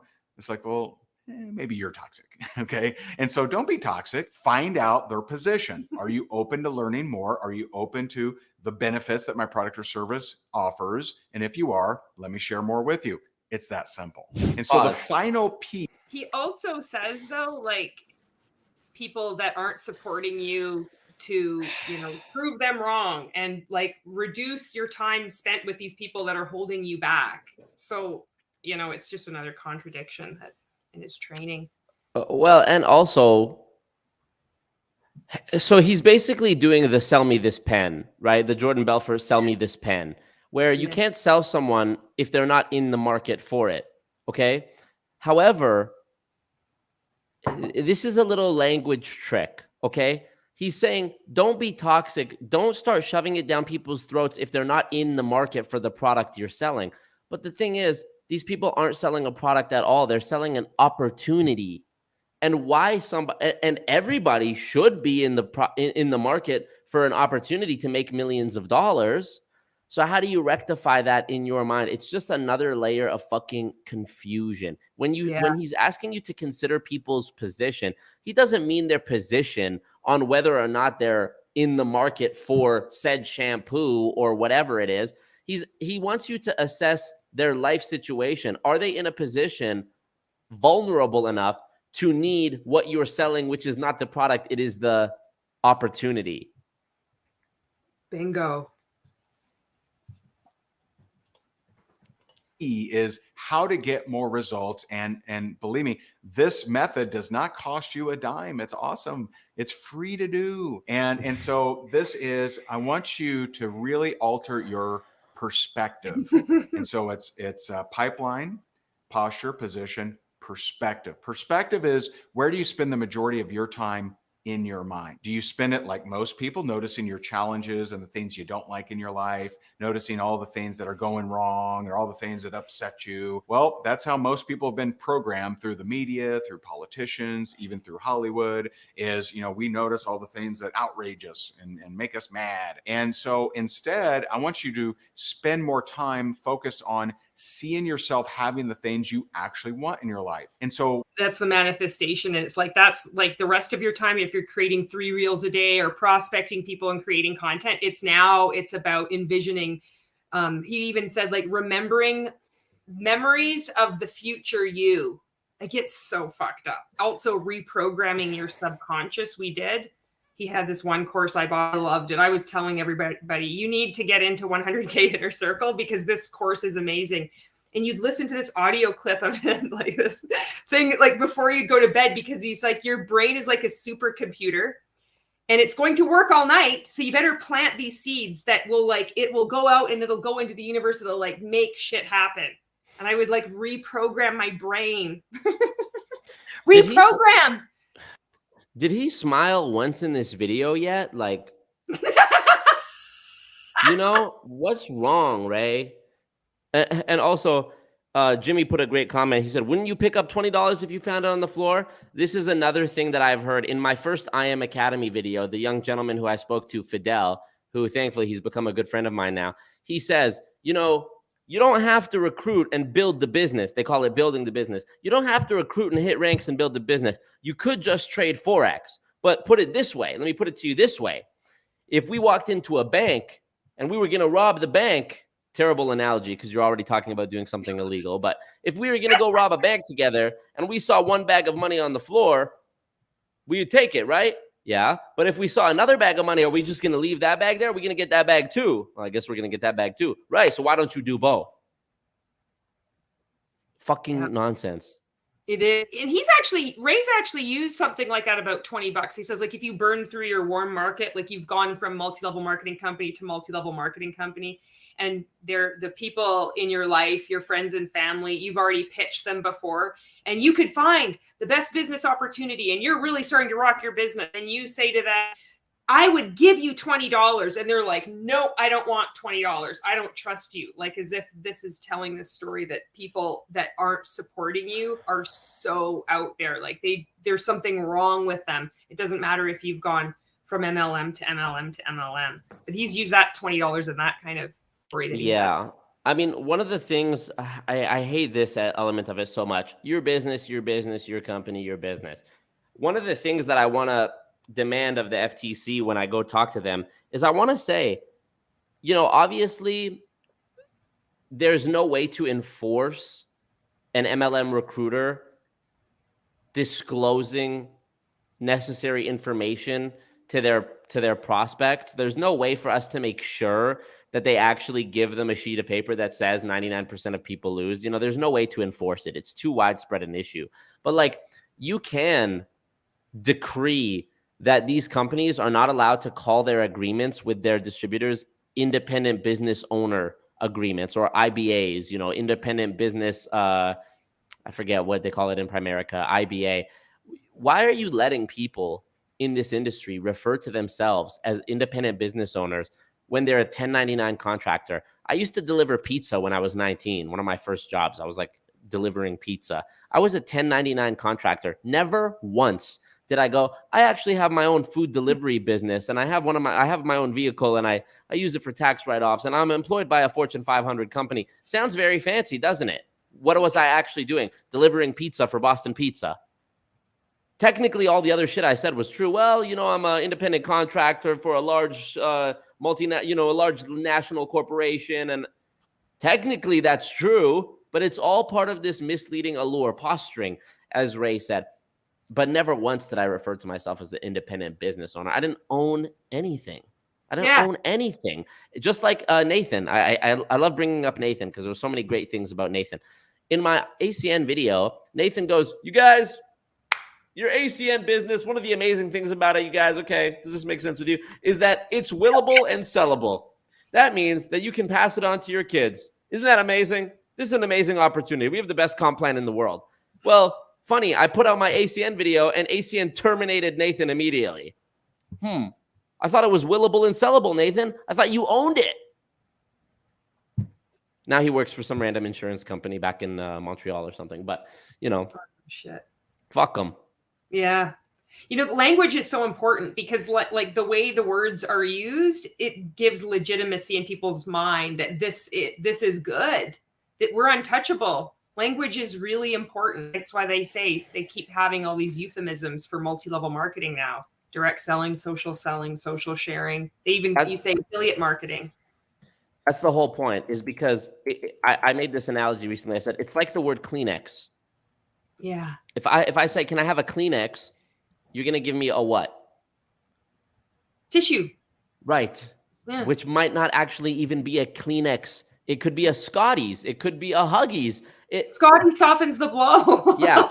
Kleenex became, did you ever read the book Frindle? I read it as a kid. There was this book called Frindle, and it was about how language is so powerful and how people give meaning to words. And it was about how this kid in school started a gag that instead of calling a pen, he would call it a frindle. And it became so widespread that they added frindle to the dictionary. And now when you go to the store, you can buy a frindle.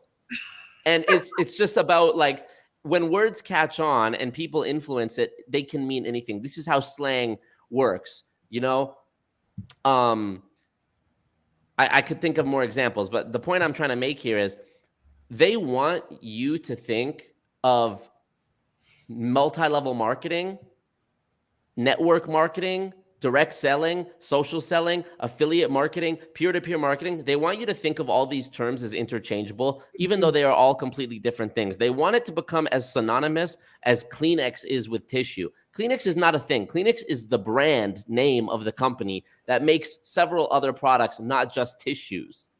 But it became so popular that most people, even myself, I just say, can I have a Kleenex? Mm-hmm. People know what I'm talking about. But this is their goal. I even had a comment recently. Somebody said, but isn't network marketing and multi-level marketing the same thing? Sure. But then when it suits them, they will say, well, network marketing just means that you're marketing to your network. So isn't that the same thing as when I have a Amazon link in my Instagram bio and all these anti-MLM creators do that? So consider the source. It's all one giant game of, it's like all of them are the Riddler in Batman. They're all the Riddler. Every villain, if I had to equate every one of the villains in MLM, they are the Riddler, because they talk in these, impossible to translate euphemisms and metaphors. And again, it's just drivel. It's just drivel. It's word salad. And it fucking makes sense when you're in, though. That's what's weird. Like, I remember like listening to it, and I remember feeling that it made sense. But if I were to be like asked to explain it, there's no way. And now seeing say the same thing, I'm like, what the hell is he saying? Yeah. Even Jimmy even says, wouldn't you invest in Google when it started if you had the chance to? That's another thing. Artificial scarcity. They want to tell you that it's a limited time offer, even though these companies have been around for 40 years. Grant Cardone does this all the time. Guys, for a limited time only, all right, I'm going to give you my training. Normally $80,000, going to give it to you for $30. It's like, even Eric Worre has an interview with Larry King. And Larry King, at the end of it, you know, Larry King, 900 years old, sitting there. And Eric Worre's like, guys, I just finished an amazing interview with the legend Larry King. And I asked Larry, can I give away this training on your show for, I don't know, I think it was $300 instead of $900. You know, it was this exclusive Larry King limited time offer for his online course. How is it limited if it's digital, if it's virtual? How is it limited? Hey guys, I have a Zoom meeting tonight, but hit me up right now. I only got 5 spots left. How do you only have 5 spots for a Zoom? There's 500 people in the Zoom. That means whoever the host of the Zoom is has the premium version where you can have, you know, as many people as you need. It's bullshit. It's artificial scarcity. Ground floor opportunity, guys. We're expanding into the area, and I wanted you to have the opportunity to be one of the first people who starts up this business with me. It's fucking bullshit. It's all deceptive. All of it is deception. And anytime you click on anything, like if there is that Zoom call, there will be an upsell. There will be like, there's only 5 spots left. But then when you go in, they're like, well, if you're here, why wouldn't you get my additional training that's only $97? And then there'll be like a button that will be like, yes, skyrocket my business, or no, I want to stay in Sucksville. All of it is manipulation. You know, there's one more thing when you were talking this just about that business opportunity rule. It's like another thing where I get that they want to, you know, have people have time to think before joining a multi-level marketing industry or a company, but it would do nothing. All the MLM industry would do would be like create another group. It would be like a pre-launch group. They'd say, well, before you join, you could get into this group. They would find a way around it. Of course. I feel like with this, you know, with that proposed business opportunity rule, it's not addressing the real issues. It's like a Band-Aid on an amputated leg. Like it's not going to work. Well, that's why I think that this is so valuable. You know, people talking anti-MLM, I think it's so valuable. And yet, you know, the business opportunity rule, I do believe that the MLM industry will be successful for a few more years at least on using their financial might to just stop anything from actually changing. But eventually, I do believe that change can come from something like the business opportunity rule, because the business opportunity rule, all it really does is require gig opportunities to provide a disclosure. But that disclosure could be the fine print. You know what I mean? Like you said, they'll find a way around it. So I think what's more important than that is like systematically, I mean, this is my approach, okay? And I'm only suggesting this because it hasn't been done before. Mm-hmm. Systematically going and showing how every single company does this at their highest levels. I am pouring over endless hours of Zoom trainings from the top leaders in the companies. I am looking at the company's own internal income disclosures, financial reports, social media guidelines, handbooks, and seeing and actually painting a picture for regulators of what they're saying they're doing and what they're actually doing. I believe that if I leapfrog from one to the other, to the other, to the other, and show how they're all effectively a copy paste of the previous one, I believe that eventually the public outcry will be such that they'll have no choice but to put some sort of law on it. But I do agree, the business opportunity rule itself, I don't think is the one. Yeah. All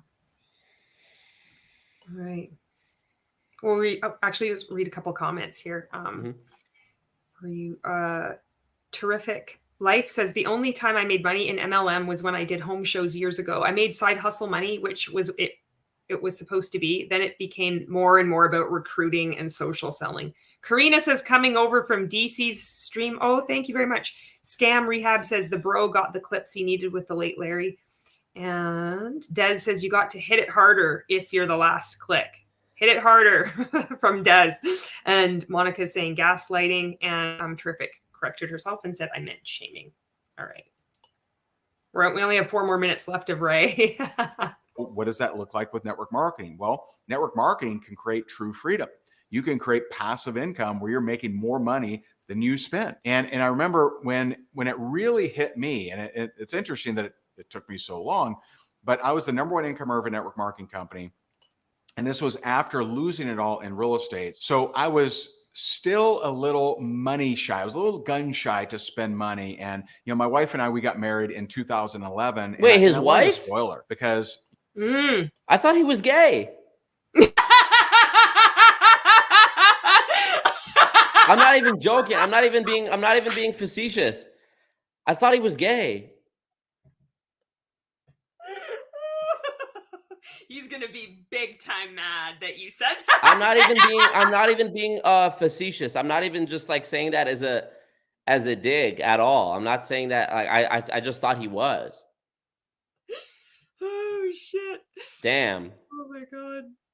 I guess I mean I have a lot of gay friends, and they sort of, I just thought like his eyebrows are very manicured. He does sort of have has nice eyebrows. he has an attitude of like one of my gay friends who they're always sort of like they have this snark about them. It's part of their like thing, and I only have seen that from my gay friends. So I assumed Ray was gay. What? My bad. Yeah. Gay Higdon. Sorry. Sorry. That was stupid. I just wish those sound clips. Fuck. Yeah. That's okay. We're doing good. All right. we started dating when I was broke, and she was paying my utility bills. She really believed in me, and she believed in me more than I did. That's a fact. And so I wanted to spoil her because she had been with me through thick and thin. And so I decided that I was going to splurge on our honeymoon.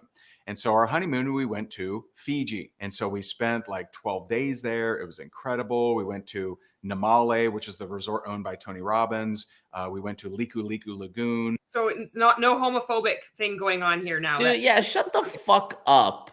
I don't know if that's one of your fans, but dude, shut the fuck up. Respectfully, I'm sorry. But like, I gave a disclaimer. I thought he was gay because he exhibits similar mannerisms and euphemisms to my gay friends. That's my frame of reference. I'm not saying it as a derogatory term. Chill the fuck out, please. Chill the fuck out. Which is like a mile from where they shot Castaway. Really, really cool. Over the water bungalow with a plexiglass floor. I mean, it was absolutely amazing. And it was a lot of money. I mean, it was more.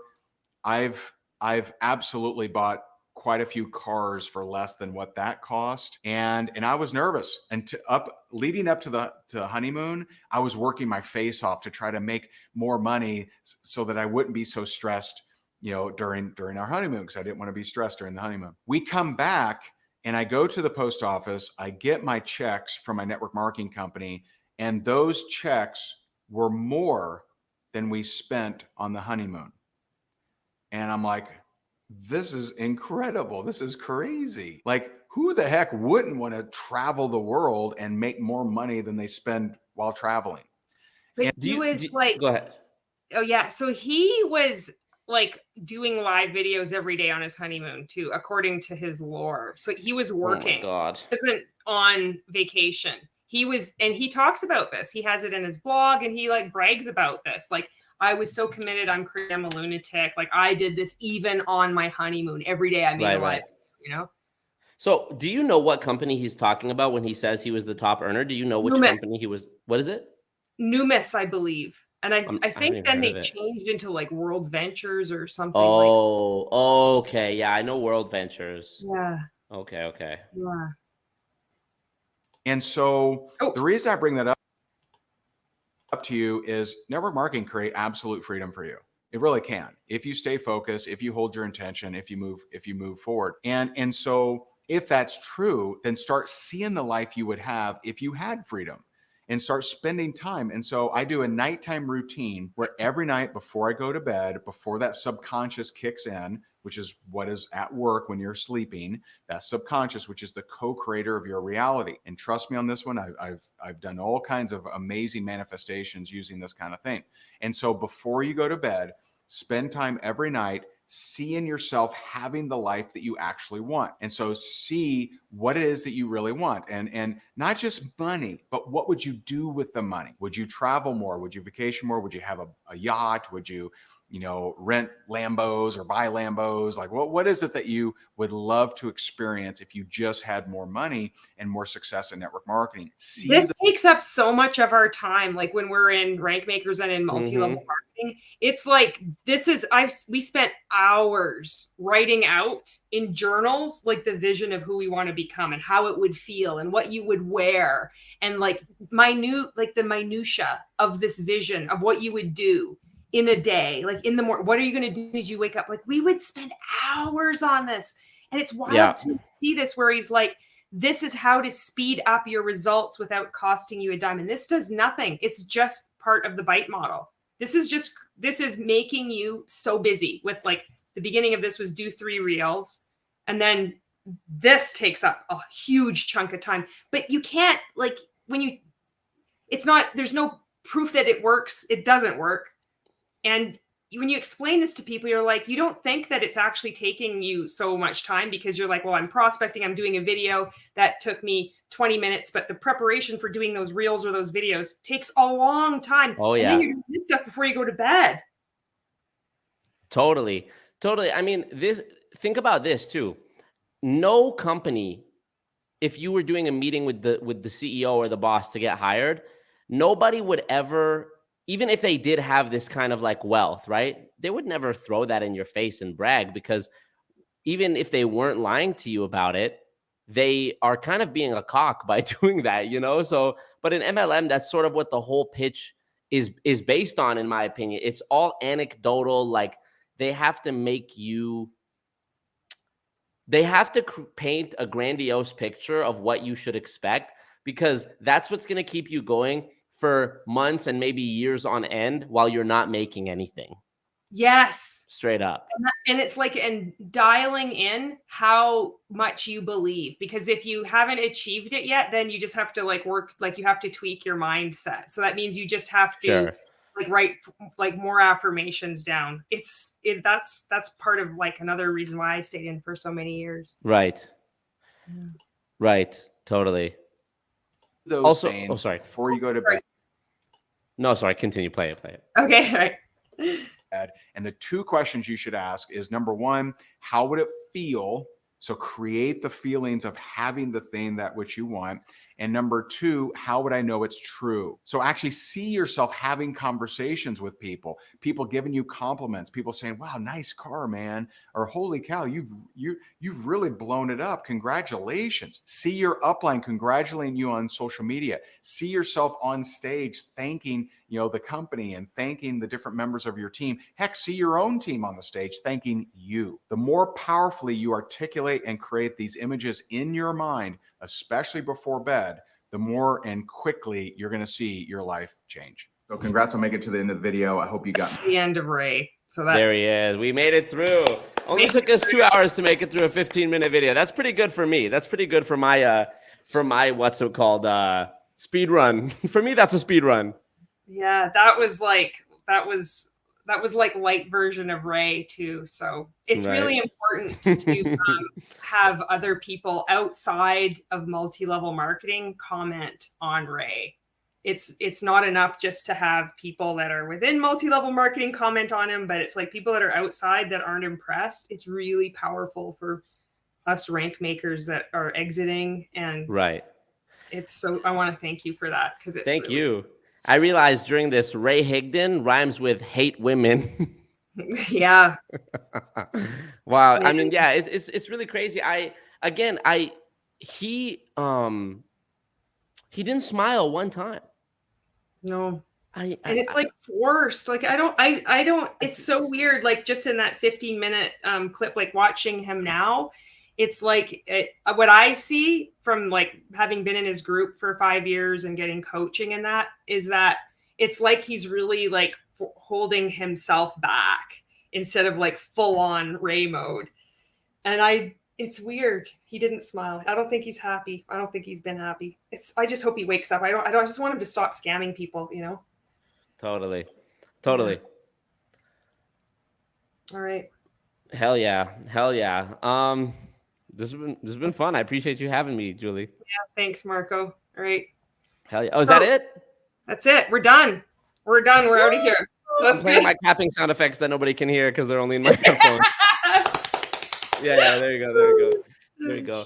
Dang, well, I appreciate everybody being here. Make sure y'all subscribe to Julie if you're not. Thumbs up the stream.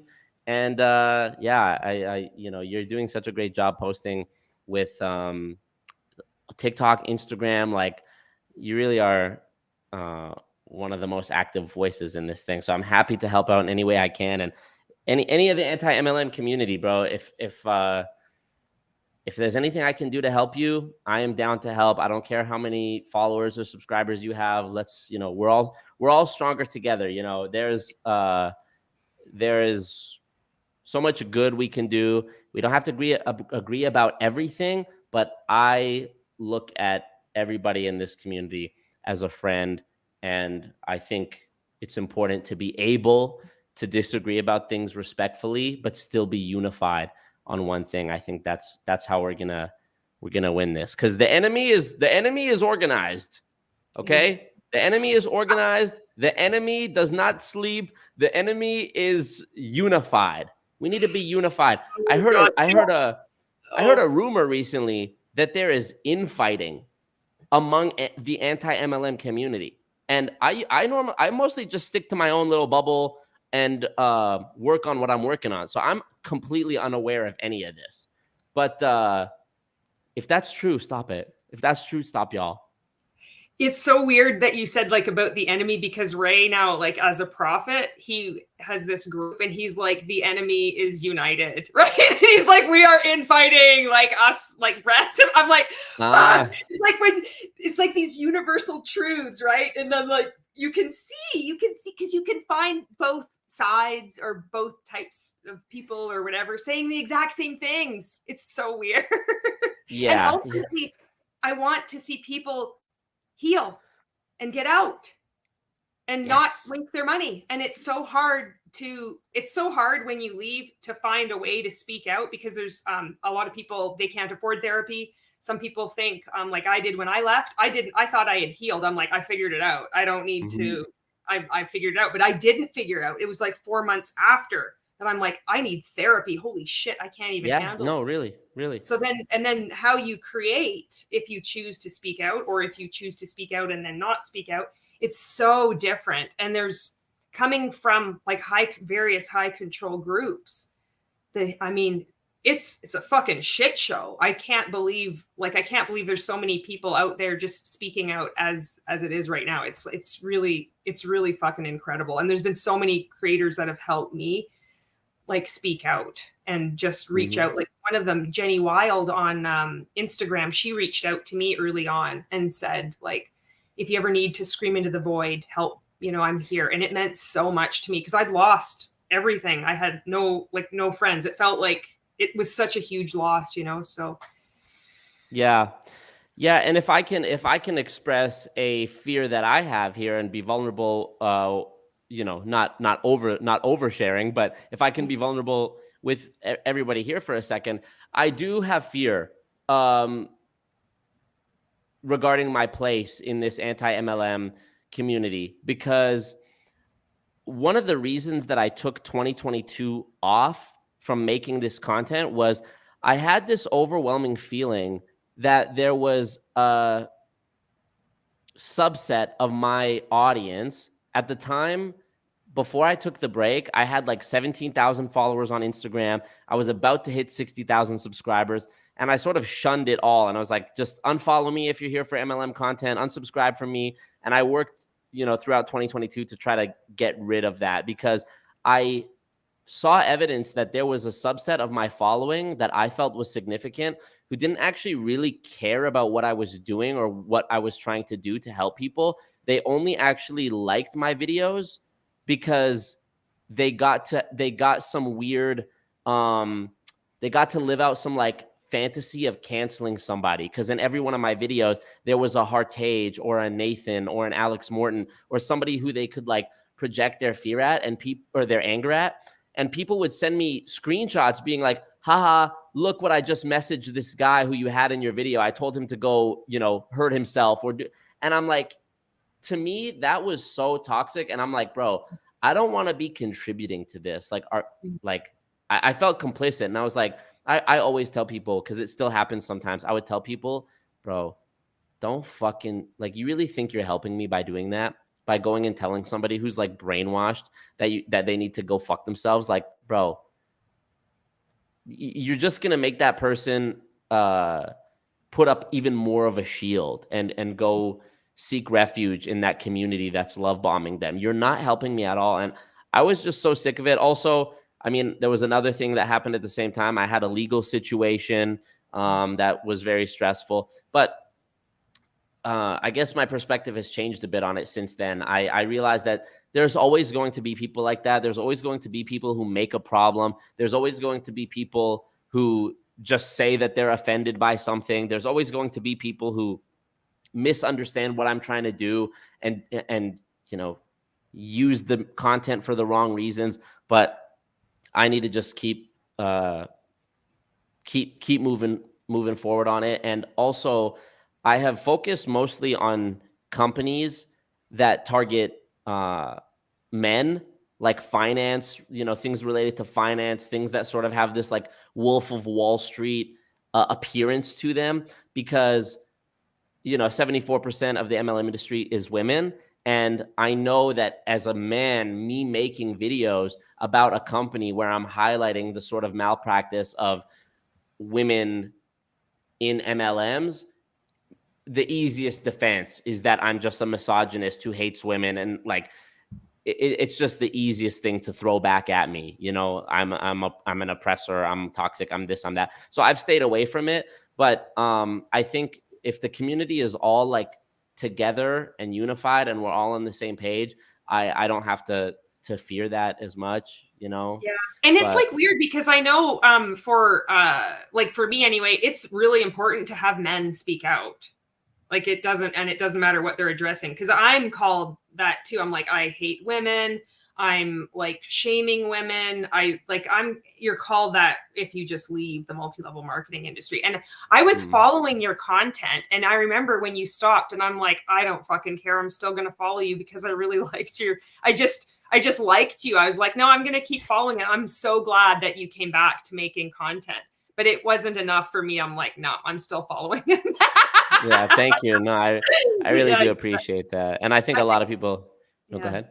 I agree with everything that you've said. In my small way, I've only been speaking out for a year. And I know like some of rank makers that are my friends that they leave comments or they create a bit of content. We have like, we say to ourselves, we can stop at any time. There's no, like, we're not locked in.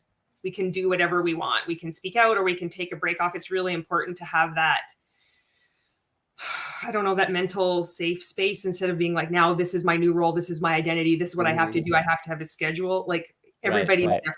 And it's important that, you know, we can explore that individually and find something, and it can change. Like you can change your mind when you come out of these high control groups, you can explore and you can change your mind, you know? Totally. And yeah, I'm still trying to steel myself to that, you know, the people who misuse the information and the videos and not let it affect me as much. Even tonight, Karina, I appreciate you sort of defending me there. Even me saying that I thought Ray was gay. There has to be that one person in the chat who makes it about them and feigns being offended because I'm homophobic apparently because I thought that Ray was gay. I genuinely thought that. And it's like, there's always got to be that one person who just fucking comes and ruins the vibe for everybody. It's so annoying, but I'm trying to grow beyond letting that affect me, you know, because but it's hard because I know like being on, like I do like lots of lives on TikTok, and I didn't have boundaries at all. And I'd be really affected by stuff. And I think it's important to allow ourselves to be affected by it, because if there's one thing I've learned from being in the fucking multi-level marketing industry, and especially getting training from Ray, is that like if you feel the feelings, they can like go away, but if you suppress them, it's not good. And I did that for 5 years, and I fucking knew better, you know, like having the feelings is important. You know what I mean?